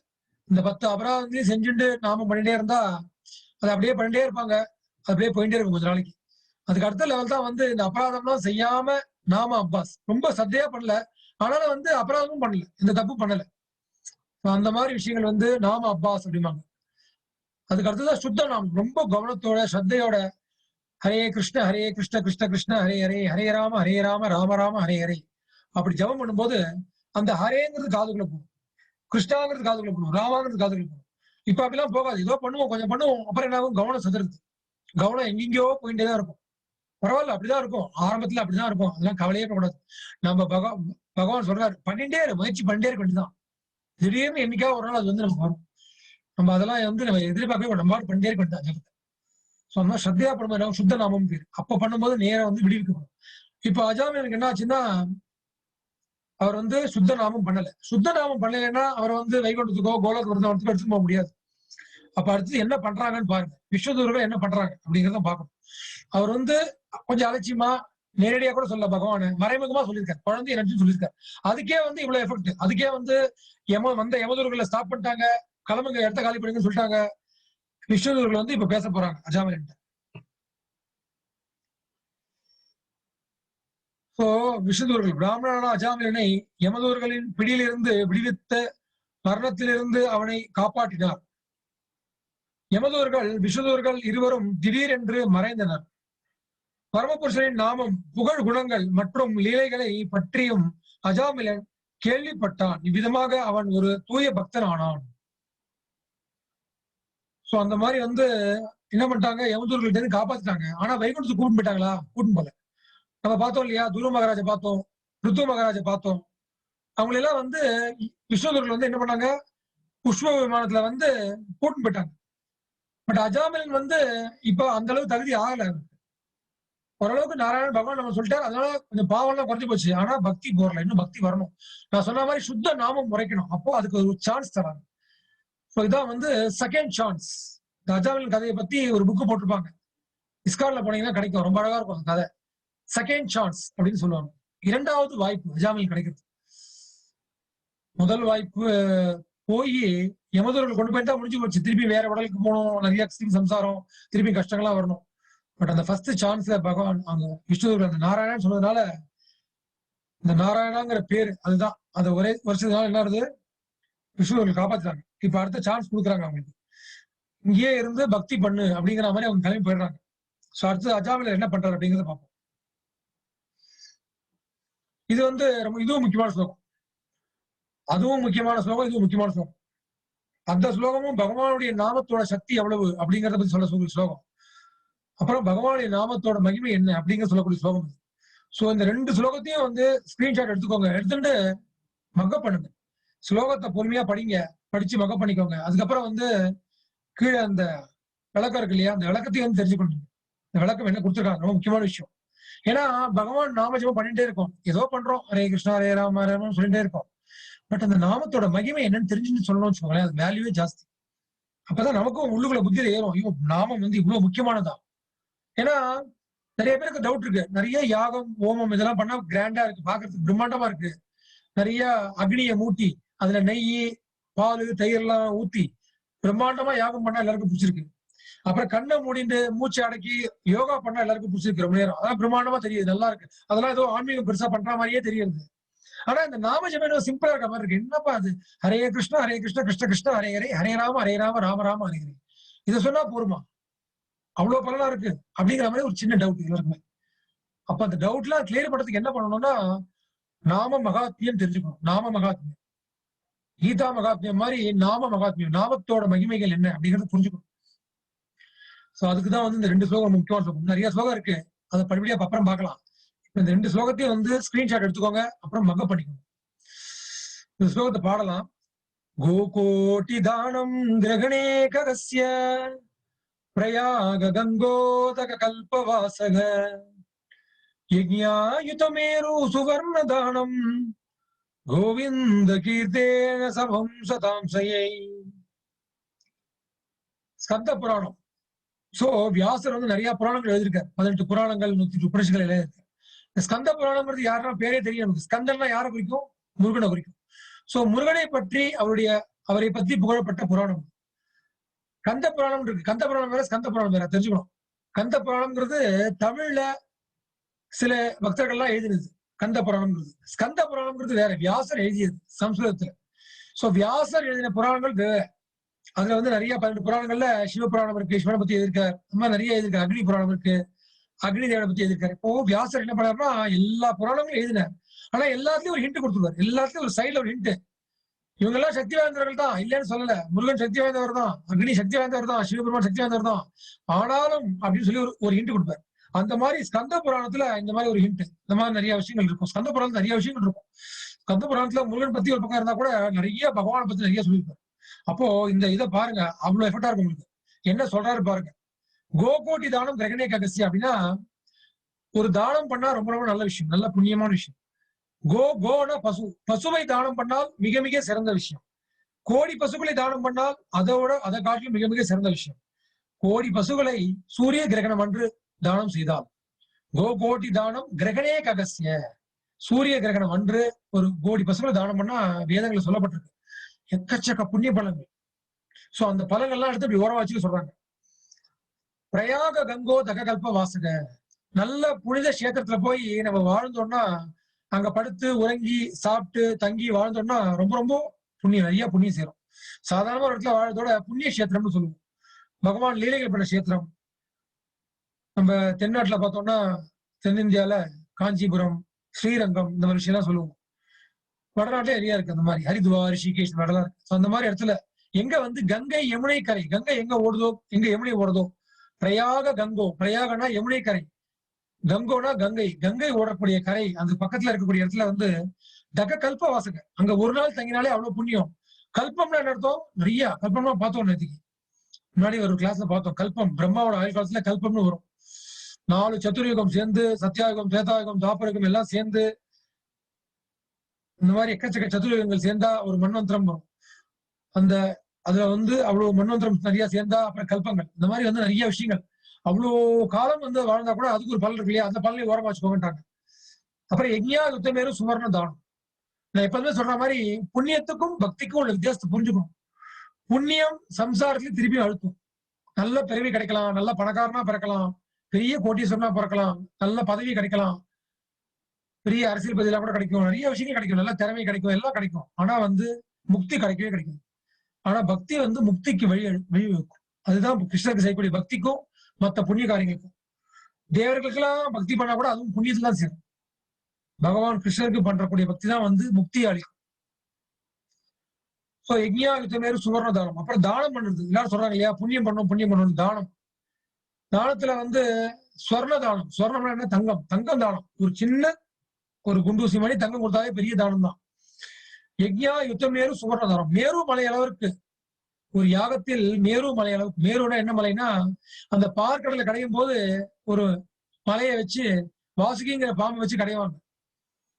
சோ அந்த மாதிரி மேரு என்ற மலை நம்ம பௌதிக லோகத்துல பாத்தீங்கன்னா மவுண்ட் எவரெஸ்ட் சொல்லுவோம், பெரிய மலைன்னு சொல்லுவோம். அந்த ஆன்மீக லோகத்துல அதை காட்டிலும் பல கோடி மடங்கு நல்ல உயரமா நல்லா அகன்று விரிந்து இருக்கும். அது மேரு மலைன்னு சொல்லப்பட்டது. சோ அந்த மேரு மலை அளவுக்கு நீ தங்கம் தானம் பண்ணியானா ஒரு புண்ணியம் கிடைக்கும் இல்லையா, அந்த புண்ணியத்தையும் ஓரமா வச்சு கொட்டுறாங்க. முதல்ல பசுக்களை சூரிய கிரகணம் அன்னைக்கு கோடி பசுக்களை தானம் பண்ணா ஒரு புண்ணியம். கங்கை கரை யமுனை கரையில பல கல்பங்கள் வாழ்ந்தா ஒரு புண்ணியம் கிடைக்கும், அதையும் சேர்த்து வச்சுக்கோங்கன்றாங்க. அப்புறம் யாகத்துல மேருமலை அளவுக்கு தங்க தானம் பண்ணா அது ஒரு புண்ணியம் கிடைக்கும், எல்லாத்தையும் வச்சுக்கோங்க. கடைசியில் சொல்றாங்க கோவிந்த கீர்த்தேர்னு சமம் சுத்தம் செய்யும். கோவிந்தான்னு ஒரு வாட்டி சொல்லிட்டியானா அதுக்கு ஒரு பலன் இருக்கு இல்லையா, அந்த பலனை சமம் சதாம் செய்ய. சதம் தெரியும் இல்லையா, சதம் அடித்தாரும், சதம்னு அர்த்தம் 100. சோ அந்த கோவிந்தான்னு சொல்லக்கூடிய அந்த நாமத்தோட அந்த பலனை எடுத்துட்டு அதை 100ஆல வகுத்தா கூட அது இந்த மேல சொன்னாங்க இல்லையா, அது 3க்கு ஈடாகாதுங்கிறாங்க. சோ அந்த 3 ஒண்ணுமே கிடையாது. அப்போ எது பண்ணாலும் சரி, எவ்வளவு புண்ணியம் பண்ணு, எவ்வளவு யாகம் பண்ணு, வேதங்களை படி, இதை படி, எல்லாம் பண்ணு, ஆனா பக்தி பண்ணணும், பகவான் நாம ஜபம் பண்ணணும். முக்கியமா பகவான் நாமம் கோவிந்த கீர்த்தேர்ன சமம் சுத்தம் செய்ய. சோ அதனால பகவான் நாம ஜபம் மிக மிக சக்தி வாய்ந்தது, எல்லா பலனையும் கொடுத்துருவாங்க. கோடி பசுக்கள் தானம் பண்றதுக்கும் சரி, கங்கை கரை யமுனை கரையில வாழ்றதும் சரி, நிறைய தானம் தர்மம் புண்ணிய காரியம் பண்றதும் சரி, எல்லா பலனுக்கும் மேல அதையும் காட்டிலும் மிக மிக மிக மிக நினைச்சு கூட பார்க்க முடியாத லெவலுக்கு நினைச்சு பாருங்களேன். ஒரு வாட்டி கோவிந்தா கோவிந்தான்னு சொன்னா சாதாரணமா சொன்னா போதும், எப்படி சொன்னோம் முன்னாடியே பார்த்துட்டோம், அலட்சியமாவும் சொல்லலாம் எப்படின்னு சொன்னா கூட அந்த பலன் அதுக்கு கிடைக்கக்கூடிய பலன் அதுல அது 100ஆ வகுத்தா கூட அதுல ஒரு ஒரு பொடி வரும் இல்லையா, அந்த துளி கூட இந்த 3க்கு ஈடாகாதுங்க, அதையும் காட்டிலும் உயர்ந்தது பகவான் நாமஜபம். ஒருவன் சூரிய கிரகண காலத்தில் 1 கோடி பசுக்களை தானமாக அளிக்கலாம். ஒருவன் கங்கையின் பிரயாகில் ஒரு கல்ப காலம் வாழலாம். அல்லது ஒருவன் 10,000 யாகங்கள் செய்யலாம் மற்றும் சுமேரு மலை அளவு தங்கத்தை தானமாக கொடுக்கலாம். ஆனால் இவை அனைத்தும் பகவான் கிருஷ்ணரின் நாமத்தை உச்சரிப்பதால் அடையும் பலனில் 100ல் 1 பங்கு கூட இணையாக முடியாது அப்படிங்கிறத புரிஞ்சுக்கணும். ரொம்ப முக்கியமான ஸ்லோகம். அஜாமிலின் வருத்தம். அவரது புலனுகர்வு ஆசையினால் ஒரு தகுதி வாய்ந்த பிராமணராக இருந்த அவர் கீழே விழுந்து ஒரு விபச்சாரியின் வயிற்றில் குழந்தைகளை பெற்றெடுத்தார். தனது தூய்மையான மற்றும் அழகான இளம் மனைவியையும் வயதான தனது தந்தையும் தாயும் கைவிட்டார். அதெல்லாம் நினைச்சு மனம் வருந்துறார், உண்மையிலேயே ரொம்ப கஷ்டப்படுறார். ஐயோ இந்த வாழ்க்கையை வீண் பண்ணிட்டேனே, நல்ல குடும்பத்துல பிறந்தேன், நல்ல பக்தி பண்ணேன், இருந்தாலும் ஒரு சபலத்துல இந்த மாதிரி பாதம் மாறி போயிட்டு வருத்தப்படுறார். அப்புறம் எங்க போறார் பாருங்க, அஜாமிலின் தீர்மானம். அப்புறம் முடிவெடுக்கிறார், நான் காம இச்சைகளை துறந்து இந்த மாயையிலிருந்து என்னை விடுவித்துக் கொள்ள போகிறேன். நான் எல்லா ஜீவராசிகளிடமும் கருணையுள்ள ஓர் உற்ற நண்பனாக இருந்து என் மனதை ஸ்ரீ கிருஷ்ணரின் தாமரை பாதங்களில் பதிக்கப் போகிறேன். பக்தருடனான விஷ்ணுதூதர்கள் கனப்பொழுது சகவாசத்தின் காரணத்தினால் அஜாமிலன் பௌதீக அபிமானத்திலிருந்து வைராகியத்துடன் தன்னை விடுவித்துக் கொண்டான். இவ்வாறு எல்லா பௌதீக கவர்ச்சிகளில் இருந்தும் விடுபட்ட அவன் உடனே ஹரித்வாரத்தை நோக்கி சென்றான். எங்க நேர போனார், ஹரித்வார் போயிட்டார். நேர பார்த்தார், நிறைய பாவம் பண்ணியாச்சு, இதுக்கு மேல பகவான் நல்ல சான்ஸ் கொடுத்துருக்காரு. அவருக்கு ஏன் அந்த மனமாற்றம் வந்தது சொல்றாங்க, முக்கியமா பாருங்க. பக்தர் உடனான விஷ்ணுதூதர்கள் அவருடைய கனப்பொழுது சகவாசம், அதுக்குதான் சொல்றது பக்தர் சங்கம், சத்சங்கம்னா பக்தரின் சங்கத்தை எடுத்துக்கணும்.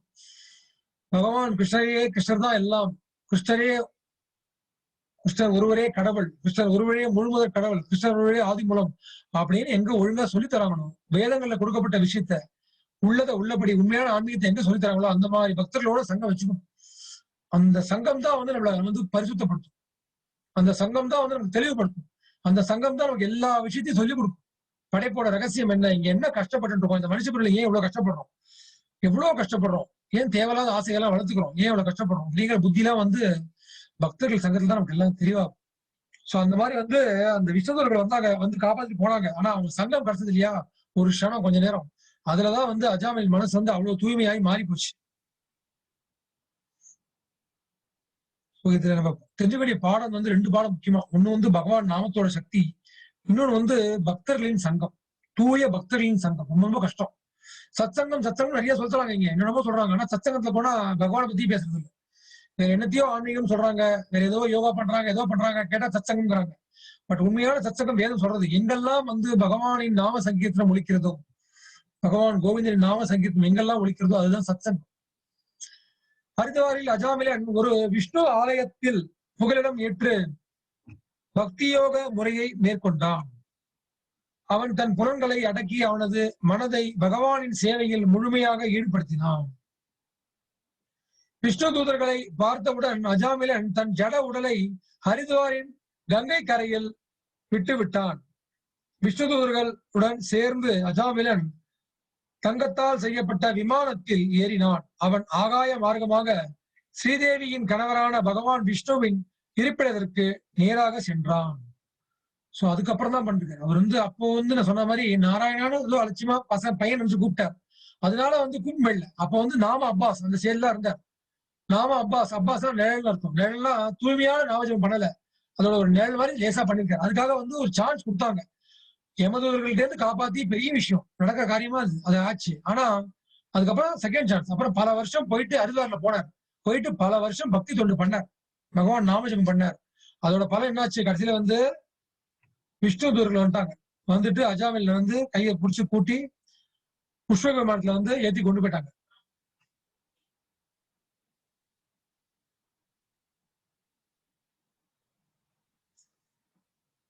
தெளிவுடைய பாடம் என்னன்னா, பக்தன் ஒருவன் புனித நாமத்தை ஒரு தடவை ஜெபித்தால் கூட அது அவனை என்றென்றும் பாதுகாக்கும்.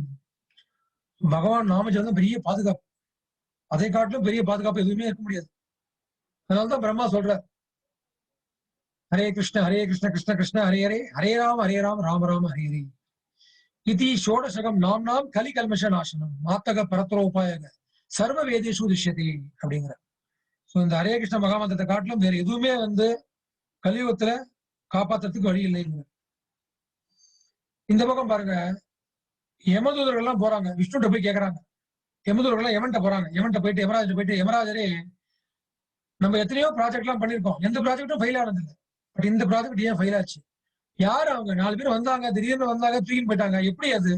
அஜாமில் வந்து அவ்வளவு பாவம் பண்ணியிருந்தாரு, ஆனா கூட வந்து எங்களால ஒண்ணும் பண்ண முடியல. விஷ்ணுதூர்கள் வந்து அவளை காப்பாத்திட்டாங்களே, ஏன் அப்படின்னு சொல்லி யமதூர்கள்லாம் வந்து யமன்ட்ட போய் கேட்கறாங்க. விஷ்ணுதூர்களால் தங்கள் முயற்சி தடுக்கப்பட்ட யமதூர்கள் தங்கள் எஜமானரும் சமயனி புரியன் தலைவரும் பாவிகளை தண்டிப்பவருமான யமராஜனிடம் இச்சம்பவத்தை விவரிக்க சென்றார். யமதூர்கள் முன் வைத்த கேள்விகள்: இந்த ஜட உலகில் எத்தனை ஆளுநர்கள் உள்ளன கேக்குறாங்க. நாங்க இது வரைக்கும் வந்து நீங்க தான் முழு தலைவர் நினைச்சிட்டு இருக்கோம், எத்தனை தலைவர்கள் இருக்காங்க? நாங்க வந்து நீங்க தான் தலைவர் நம்பி, உங்களை நம்பி நாங்க பாட்டுக்கு போனா அங்க வேற ஒருத்தர் தலைவர் சொல்லி அவங்க தூதர்கள் சொல்லி அவங்கள்ட்ட ஒண்ணுமே பண்ண முடியல. எங்களால எங்களோட பப்பு அங்க வேகல, ஒண்ணும் பண்ண முடியல, அவங்களை எதிர்த்து போராட முடியல, திரும்பி வந்துட்டோம், ஒண்ணும் பண்ண முடியல, பாசக்கீரை போட முடியல, இழுக்க முடியல அந்த ஆத்மாவை. என்ன காரணம்? இப்ப வேற யாராவது ஆளுநர்கள் இருக்காங்களான்னு கேக்குறாங்க. அதான் புரிஞ்சுக்கணும், தேவர்களுக்கும் பகவானுக்கும் வித்தியாசம் இதெல்லாம் புரிஞ்சுக்கணும். அதெல்லாம் பெரிய அறியாமல் இருக்கும். நம்ம படிக்க படிக்க எல்லாம் புரிய வந்துடும், எல்லாம் தெரியாடும். பகவத்கீதையும் பாகவதம் பிடிச்சோம்னா வாழ்க்கையில அதுக்கப்புறம் ஒண்ணுமே கிடையாது. நமக்கு தெரியாத விஷயமே கிடையாது, எல்லாம் தெளிவாயிடும். மனசு நல்லா தூய்மையாயிடும், நல்ல பணிவு வளரும், நல்லா பக்தி பண்ணி இருக்கிற வாழ்க்கையை நிம்மதியா வாழ்ந்துட்டு பகவான்கிட்ட போய் சேரலாம். ஜட இயற்கை குணங்களின் கீழ் செய்யப்படும் செயல்களின் பல்வேறு பலன்களை தோற்றுவிப்பதற்கு காரணமாக உள்ளவர்கள் எத்தனை பேர்? ஜட உலகத்துல செய்யறாங்க இல்லையா, அந்த குணத்துல அதுல செய்யக்கூடிய செயல்களுக்கு வந்து பலன் அளிக்கக்கூடியது யார் அப்படின்னு கேட்கிறாங்க.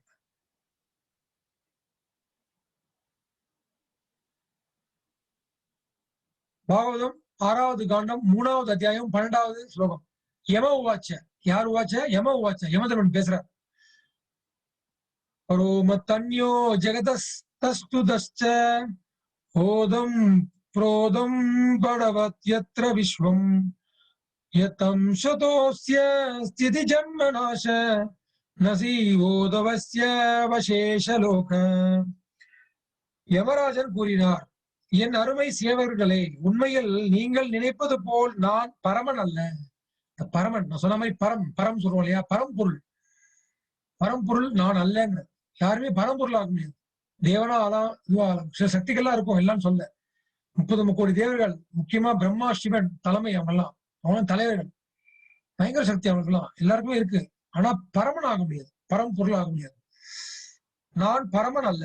எனக்கு மேலாக இந்திரன் சந்திரன், அதுவே சொல்றாரு இந்திரன் சந்திரனே எனக்கு மேல இருக்காங்க. அப்ப அதை காட்டிலும் அதுக்கும் மேல பகவான் யமதர்மன் ரொம்ப கீழ நிலையில இருக்காரு. ஆக்சுவலா பார்த்தா அவர் சொல்றாரு எனக்கு மேலாக இந்திரன் சந்திரன் உட்பட மற்ற எல்லா தேவர்களும் மேலாக பரம ஆளுநரும் பெரும் தலைவரான ஒருவர் இருக்கிறார். பிரபஞ்சத்தின் படைத்தல், காத்தல் மற்றும் அழித்தலுக்கு பொறுப்பேற்றுள்ள பிரம்மா, விஷ்ணு மற்றும் சிவன் ஆகியோர் அவரது அம்சங்கள் ஆவார். அவர் நெய்யப்பட்டுள்ள ஒரு துணியில் குறுக்கும் நெடுக்கும் செல்லும் இரு நூல்களை போன்றவர் ஆவார். ஒரு காலை அதன் முக்கணாங்கயிற்றால் ஆளப்படுவது போல் உலகம் முழுவதுமே அவர்களால் தான் ஆளப்படுகிறது அப்படின்னு சொல்றாரு. எல்லாத்துக்கும் ஒரு தலைவர் இருக்கார், முழுவதும் கடவுள் இருக்கார். சோ அந்த மாதிரி எல்லாத்துக்கும் மூலமா ஒருவர் இருக்கார் அப்படிங்கிற.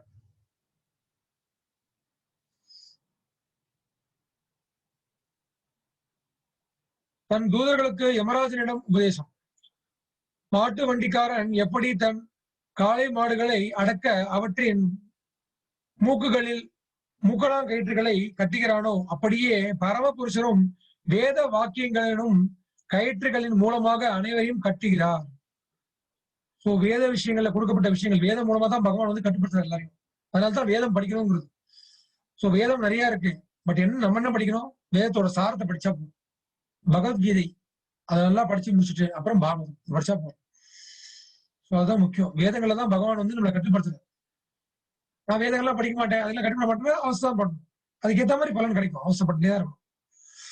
நினைச்சுக்கலாம் நம்ம சந்தோஷமா இருக்கணும் நினைச்சுக்கலாம். பட் யாருமே சந்தோஷமா இல்லை. யார் சந்தோஷமா இருக்காங்க? பணக்காரனா பெரிய பதவியில எல்லாருக்குமே அடி வாங்குறது வாழ்க்கையில. எல்லாம் ஒரு லெவல் தான். கொஞ்ச நாளைக்கு ஓடும். கொஞ்ச நாளைக்கு ஓடுறத வச்சு நம்ம வாழ்ந்துட்டு இருக்கோம். கொஞ்ச நாளைக்கு ஓடலாம் ஒரு வாழ்க்கை. அதெல்லாம் நிரந்தரமா நித்தியமா சந்தோஷமா நல்ல கம்பீரமா நல்ல ஆரோக்கியமா இருக்கணும்னா பகவான் பாதத்தை கெட்டியா பிடிச்சுக்கணும். ரொம்ப பணிவு வேணும். இந்திரன் சொர்க்கலோகத்தின் தலைவன். நிருத்தி, வருணன், சந்திரன், அக்னி, சிவபெருமான், பவனர், பிரம்மதேவர், சூரிய தேவன் மற்றும் பலர் பிரபஞ்ச பராமரிப்புகளில் ஈடுபட்டுள்ளவர்கள். எப்படி உடலின் வெவ்வேறு பகுதிகளால் கண்களை காண முடியாதோ அப்படியே எல்லோருடைய இதயங்களிலும் பரமாத்மாவாக வரையும் பரமபுருஷரை ஜீவராசிகளால் காண முடியாது.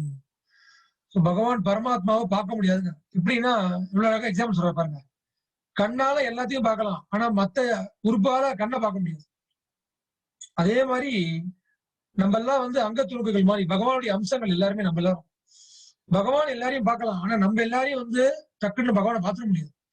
அந்த பகவான் என்னைக்கு நமக்கு அனுமதி கொடுக்குறாரோ, அவருடைய கருணையை என்னைக்கு கொடுக்குறாரோ அப்பதான் நம்ம பகவானை பார்க்க முடியும். பாகவதம் 6:3-19. தர்மம் து சாட்சாத் பகவத் பிரணீதம்.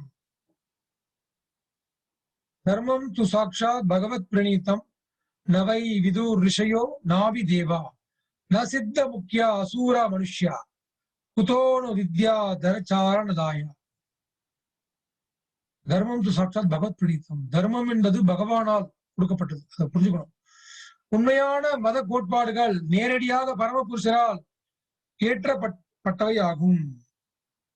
தர்மம் எல்லாரும் தர்மம் புதுசு புதுசா எழுதுறாங்க. இப்போ இந்த காலத்துல என்னென்னமோ சொல்றாங்க, ஆன்மீகங்கிறாங்க. கேட்டா புதுசு புதுசா ஆரம்பிக்கிறாங்க, புதுசு புதுசா கொண்டுறாங்க, என்னென்னமோ கொண்டுறாங்க. இந்த நம்ம சின்ன வயசுல பாக்குறோம், எவ்வளவோ புது புது விஷயங்கள்லாம் வந்திருக்கு. புது புது இன்ஸ்டிடியூஷன்ஸ், புது புது இது எல்லா இடத்துலயும் பகவத்கீதை தவிர மற்றதெல்லாம் போயிட்டு இருக்கு.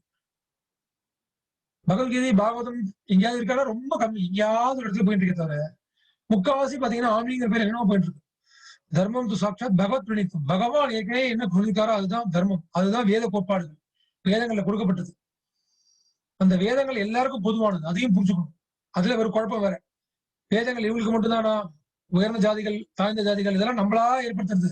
வேதங்கள்ங்கிறது மனுஷனா பிறந்த அத்தனை பேருக்கு உண்டு. மிருகத்துக்கும் உண்டு. ஆனா மிருகத்தால புரிஞ்சுக்க முடியாது. மிருகத்தை பத்தியும் பகவான் சொல்றாரு. இந்த ஆத்மா பத்தியும் பகவான் சொல்றாரு. ஆத்மாங்கிறது மனுஷ உடலா இருந்தா, மிருக உடலா இருந்தா, செடி கொடியா இருந்தா எல்லாம் தான் இருக்கு. எல்லாத்துக்கும் தான் பகவான் சொல்றாரு. ஆனா அதை யார் புரிஞ்சுக்க முடியும்? யார் மனுஷ உடல் எடுத்துக்கோமோ நம்ம தான் புரிஞ்சுக்க முடியும். நம்ம அதை கோட்டை விட்டுறோம் இந்த மனுஷ பிறவில. சோ உண்மையான மத கோட்பாடுகள் நேரடியாக பரமபுருஷர்களால் ஈட்டப்பட்டதாகும். முழுமையாக சத்துவ குணத்தில் உள்ளவர்களும் மிக உயர்ந்த கிரகங்களில் வாழ்பவர்களுமான சிறந்த ரிஷிகளால் கூட உண்மையான சமய கோட்பாடுகளை ஆராய்ந்து கண்டுபிடிக்க முடியாது. தேவர்களாலும் சித்தலோக தலைவர்களாலும் முடியாது. அசுரர்களோ சாதாரண மனிதர்களோ வித்யாதரர்களோ சாரணர்களோ எங்கனும் அதை அறிவர். உண்மையான தர்மங்கிறது பகவான் என்ன எழுதியிருக்காரோ, பகவான் என்ன சொல்றோ அதுதான். அதை வந்து யாராலையும் வந்து முழுசா புரிஞ்சுக்கவும் முடியாது, அதை வந்து மாத்தவும் முடியாது, எதுவும் பண்ண முடியாது. அதான் சொல்றார். அத்தனை தேவர்களும் வந்து பகவானுடைய கட்டுப்பாட்டுல இருக்கோம் அப்படின்னு சொல்றார். அதனால வந்து எல்லாருக்கும் எல்லா விஷயமும் தெரியும்னு சொல்ல முடியாது. எல்லாருமே சக்திவான் நிறைய பேர் இருக்காங்க. நிறைய விஷயம் தெரியும். ஆனா எல்லா விஷயமும் தெரியுமா? முடியாது. தெரிஞ்சுக்க முடியாது. இது வந்து ஒரு முக்கியமான பாயிண்ட்.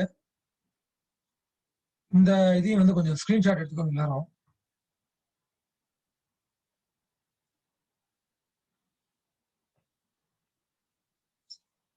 சோ இதையும் ஸ்கிரீன்ஷாட் எடுத்துக்கோங்க. இதுல வந்து 12 மகாஜனங்கள் பத்தி பேசுறார் யமதூர்கள். தன் தூதர்களுக்கு யமராஜனிடம் உபதேசம். யமராஜன் உபதேசம். பாகவத தர்மம் என்ற சமய கோட்பாட்டை புரிந்து கொள்ள பரம்பரை மூலமாகவோ அல்லது பகவானின் விசேஷ பிரதிநிதியான கீழே உள்ள 12 மகாஜனங்கள் மூலம் அறிந்து கொள்ள வேண்டும் என்று யமராஜன் இங்கே குறிப்பிடுகிறார்.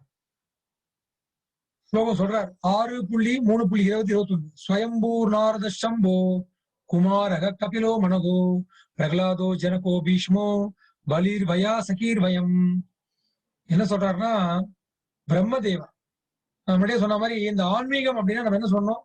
பிரம்மா என்ன சொல்லியிருக்கார், கிருஷ்ணர் என்ன சொல்லியிருக்கார், சிவபெருமான் என்ன சொல்லியிருக்கார், வியாசர் என்ன சொல்லியிருக்கார், நாரதமுனிவர் என்ன சொல்லியிருக்காரு, அப்படி கொண்டு போனோம்.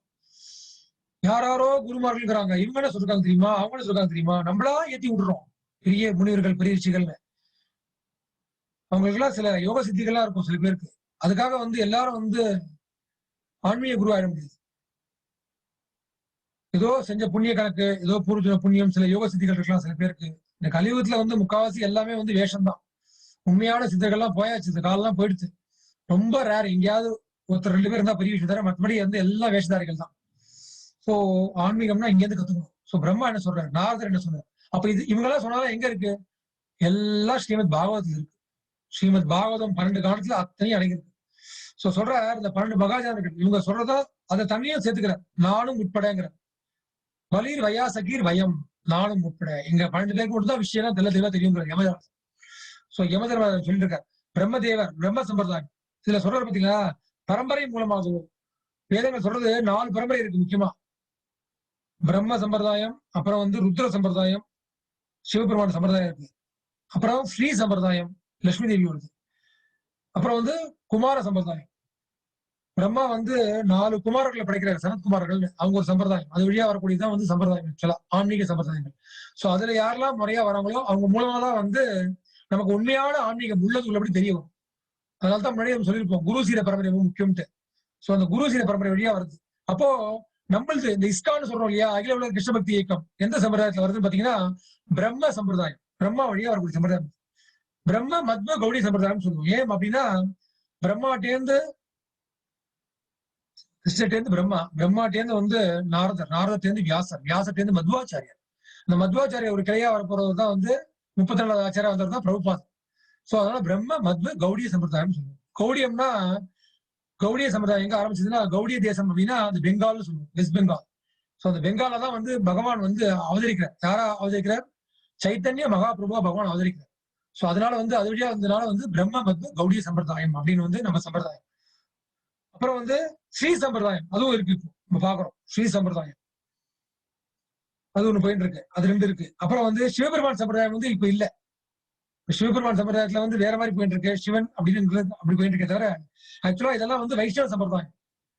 சிவபெருமான் சம்பிரதாயம் சிவனை பத்தி சொல்லப்படுறாங்க.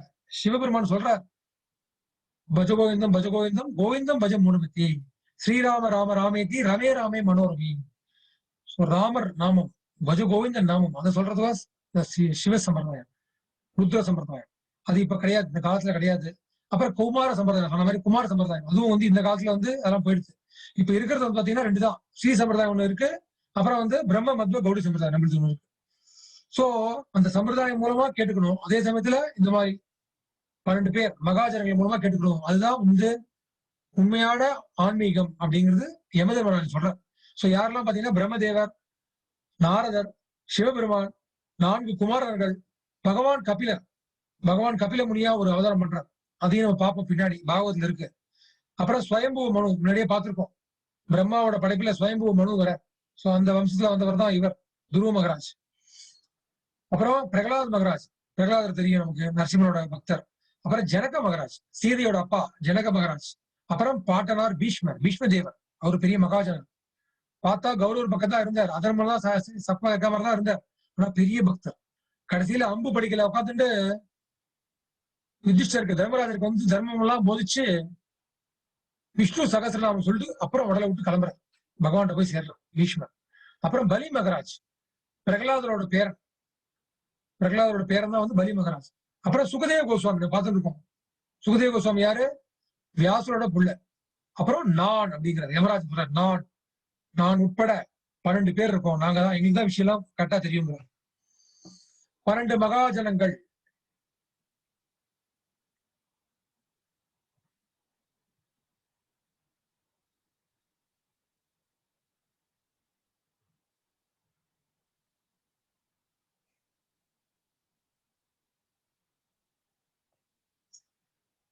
பிரம்மதேவர், சிவபெருமான், சுகுதேவர், பிரகலாதர், நாரதர், ஜனகர், 4 குமாரர்கள், கபிலர், ஸ்வயம்புவமனு, பீஷ்மர், பலி, யமராஜா.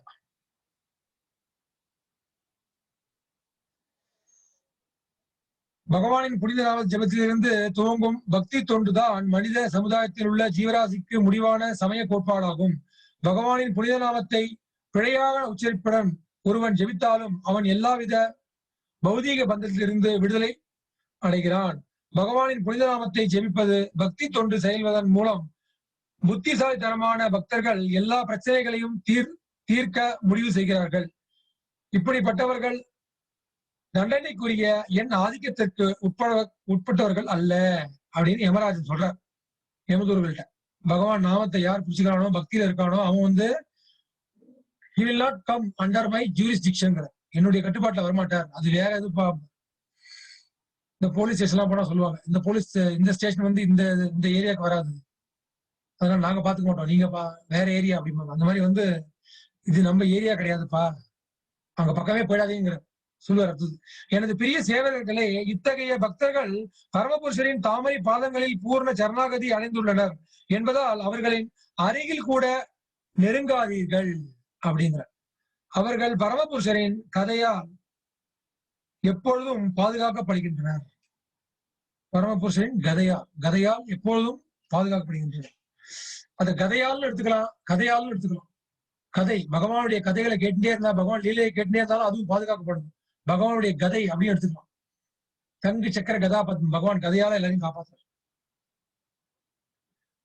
எனது அன்பு தொண்டர்களே, எந்த பாவிகள் ஸ்ரீ கிருஷ்ணரின் புனித நாமத்தையும் குணங்களையும் பாட தங்கள் நாவை உபயோகிப்பதில்லையோ, யார் ஒருவர் ஸ்ரீ கிருஷ்ணரின் முன் வணங்கவில்லையோ, மனித வாழ்வின் ஒரே கடமையான பகவான் விஷ்ணுவுக்கு செய்ய வேண்டிய பக்தி தொண்டை செய்யாதவர்களை என்னிடம் அனுப்புங்கள். இத்தகைய மூடர்களையும் அயோக்கியர்களையும் என்னிடம் அழைத்து வாருங்கள் அப்படின்னு சொல்லி பாகவதத்துல 6வது காண்டத்துல 3வது அத்தியாயத்துல 29வது ஸ்லோகத்துல யமதர்மராஜன் சொல்றார். இச்சம்பவத்திற்கு பிறகு பக்தர்களை அணுகும் ஆபத்தான வேலையை யமதூதர்கள் விட்டுவிட்டனர். யமதூதர்களை பொறுத்தவரை பக்தர் ஒருவன் ஆபத்தானவன். யமன் வந்து நமக்கு ஆபத்துன்னு சொல்லுவோம், ஆனா பக்தனை பொறுத்த வரைக்கும் யமனுக்கே ஆபத்து. யமன் பக்கம் போக மாட்டார். பகவானை சார்ந்தவர்கள், பகவானுடைய பக்தர்கள் வந்து பார்க்க மாட்டார். சோ பக்தினா ஓகே, ரொம்ப பெரிய பக்தி பண்ணி அப்படிதான் கிடையாது. பகவானை பிடிச்சுட்டு இருக்கேன், பகவான்கிட்ட சரணம் அடைஞ்சுக்கிறேன், அதுக்கான முயற்சியில இறங்கியிருக்கேன், பகவான் நாமத்தை ஜெபம் பண்ணிட்டே இருக்கேன், அவ்வளவுதான், முடிஞ்சு போச்சு. நம்மளால என்ன முடியுமோ பண்ணிட்டே இருக்கணும், நாமத்தை பிடிக்கணும். ஆனா நான் சொல்ற மாதிரி மினிமம் 1 மாலை பண்ணுங்க, 108 தடவை 1 மாலையாவது பண்ணாம இருக்காதீங்க. ஏன்னா வாழ்க்கை வந்து பிரயோஜனம் கிடையாது. பிசின்னு ஓடவே கூடாது. 10 நிமிஷம் பகவான் நாமத்துக்கு ஒதுக்கியே ஆகணும். இந்த நாமம் தான் நம்மளை கொண்டு வரும் மேல மேல. அப்பதான் மனசு ஒருநிலை படும், இல்லைன்னா வராது நமக்கு. நம்ம எவ்வளவுதான் கதையெல்லாம் கேட்கலாம், எல்லாம் பண்ணா கூட கிருஷ்ணன் மட்டும் தானா, கிருஷ்ணன் மட்டும் போருமா, திருப்பி அந்த கேள்வி வந்துட்டே இருக்கும் மனசுல. சாமானிய விஷயம் அது ஏறாது. பகவான் சொல்றார் பகவத்கீதை, மனுஷியானாம் சகசேஷம் கஷ்டி ஜததி சித்தையே எதாம் அபவி சித்தானாம் எதாம் அப்பி சித்தானாம் கஷ்டின் மாம்பேதி தத்துவதக.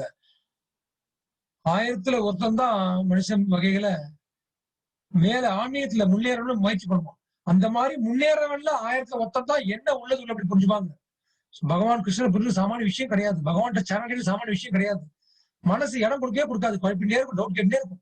இத்தனால இவங்களெல்லாம் கும்பிட்டு அவங்கள விடலாமா, இவங்கள விடலாமா, சிவனை விடலாமா, பார்வதியை விடலாமா, பிள்ளையரை விடலாமா, அதெல்லாம் புரிஞ்சுக்கணும். யாரையும் விடல. அதான் புரிஞ்சுக்கணும். யாரையுமே விட போறது இல்ல. எல்லாரோட ஆசீர்வாதமும் மொத்தமா கிடைக்கணும்னா கிருஷ்ணரை பிடிச்சிடணும். முடிஞ்சு போச்சு. பரமபதம். அதுதான் பரமபதம். விளையாட்டே சொல்லுவோம். பகவானை பிடிச்சா எல்லா ஆசீர்வாதம் கிடைக்க போறது நமக்கு. யாரையும் நம்ம ஒதுக்கல, யாரையும் இது பண்ணல. தனித்தனியா போய் ஒருத்தி கும்பிடணுங்கிற அவசியம் கிடையாது. இப்ப சொன்ன மாதிரிதான் ஒரு மரத்தோட பாகம், இந்த மாதிரி உடலோட பாகம் மாதிரி பகவான் முழுசு. பகவானுடைய அம்சம் எல்லாருமே. சோ பகவானை பிடிச்சா போதும். அந்த நம்பிக்கை வரணும்னா நிறைய நாமஜபம் பண்ணணும். மினிமம் ஒரு மாதம் பண்ணணும். அப்புறம் பகவத்கீதை படிக்கணும். பகவத்கீதை பாகவதம் படிக்கணும். படிச்சே ஆகணும். சொல்ற மாதிரி கதை கேட்டே போறாது. நம்ம இறங்கி படிக்கணும். படிக்க படிக்க அது விஷயமே வேற மாதிரி போகும். மனசுல உறுதி போடும். மனசு ஒருநிலைப்படும். சோ நம்ம தெரிஞ்சுக்க வேண்டிய பலசுத்தி. இந்த அஜாமிலின் கதையை கேட்டதாலும் நமக்கு என்ன பலன் அப்படிங்கறது பலசுத்தி. 6:2:47-48 மிகவும் ரகசியமான இந்த சரித்திர வர்ணனைக்கு எல்லா பாவ விளைகளும் அழிக்கும் ஆற்றல் இருக்கிறது. ஆகவே எவன் ஒருவன் இதை பக்தி சத்தையுடன் கேட்கிறானோ அல்லது சொல்கிறானோ அவன் ஒரு பௌதீக உடலை பெற்ற பின் அல்லது எவ்வளவு பெரிய பாவியாக இருந்த பின் அவன் இனி நரக வாழ்க்கைக்கு தள்ளப்பட மாட்டான். உண்மையில் அவனை பார்க்க கூட யமதூர்கள் அவனை நெருங்க மாட்டார்கள். அவன் தன்னுடைய உடலை விட்ட பின் ஆன்மீக உலகை அடைகின்றான். அங்கு அவன் மரியாதையுடன் வரவேற்கப்பட்டு பூஜிக்கப்படுகிறான். கிருஷ்ணர் காத்துட்டு இருக்காரு. ஆக்சுவலா ஆன்மீக உலகத்துல கிருஷ்ணர் காத்துட்டு இருக்காராம். அங்க சில ஜீவராசிகள் நிறைய பேர் இருக்காங்க.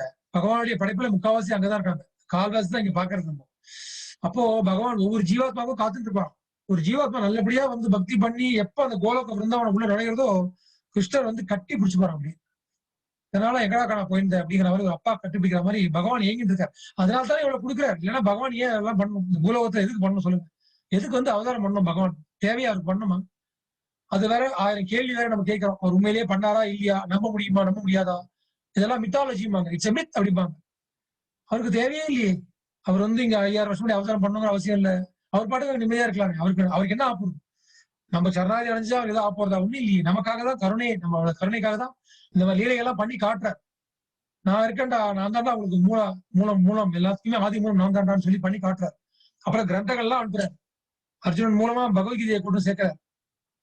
அர்ஜுனோட பேரன் மூலமா, பரிஷித் மகாராஜ் மூலமா, சுக்தேவ் கோஸ்வாமி மூலமா பாகவதம் கொடுக்குறார். இதெல்லாம் பகவான் கருணா சாகரன். கருணையை வாரி வழங்கிட்டு இருக்கார். நம்ம தான் எடுத்து புடிச்சுக்கணும். அந்த கருணையை வாரி வழங்கிக்கணும், எடுத்துக்கணும். எவ்வளவுக்கு எவ்வளவு யார் எடுத்துக்கிறோமோ அதுக்கு ஏற்ற மாதிரி தான். சோ நான் சொல்ற மாதிரி எப்போதுமே பகவத்கீதையை வாங்கி கொள்ளுங்கள், படிக்க ஆரம்பிங்க. பகவத்கீதை வேணும், எல்லார் வீட்லயும் இருக்கணும்.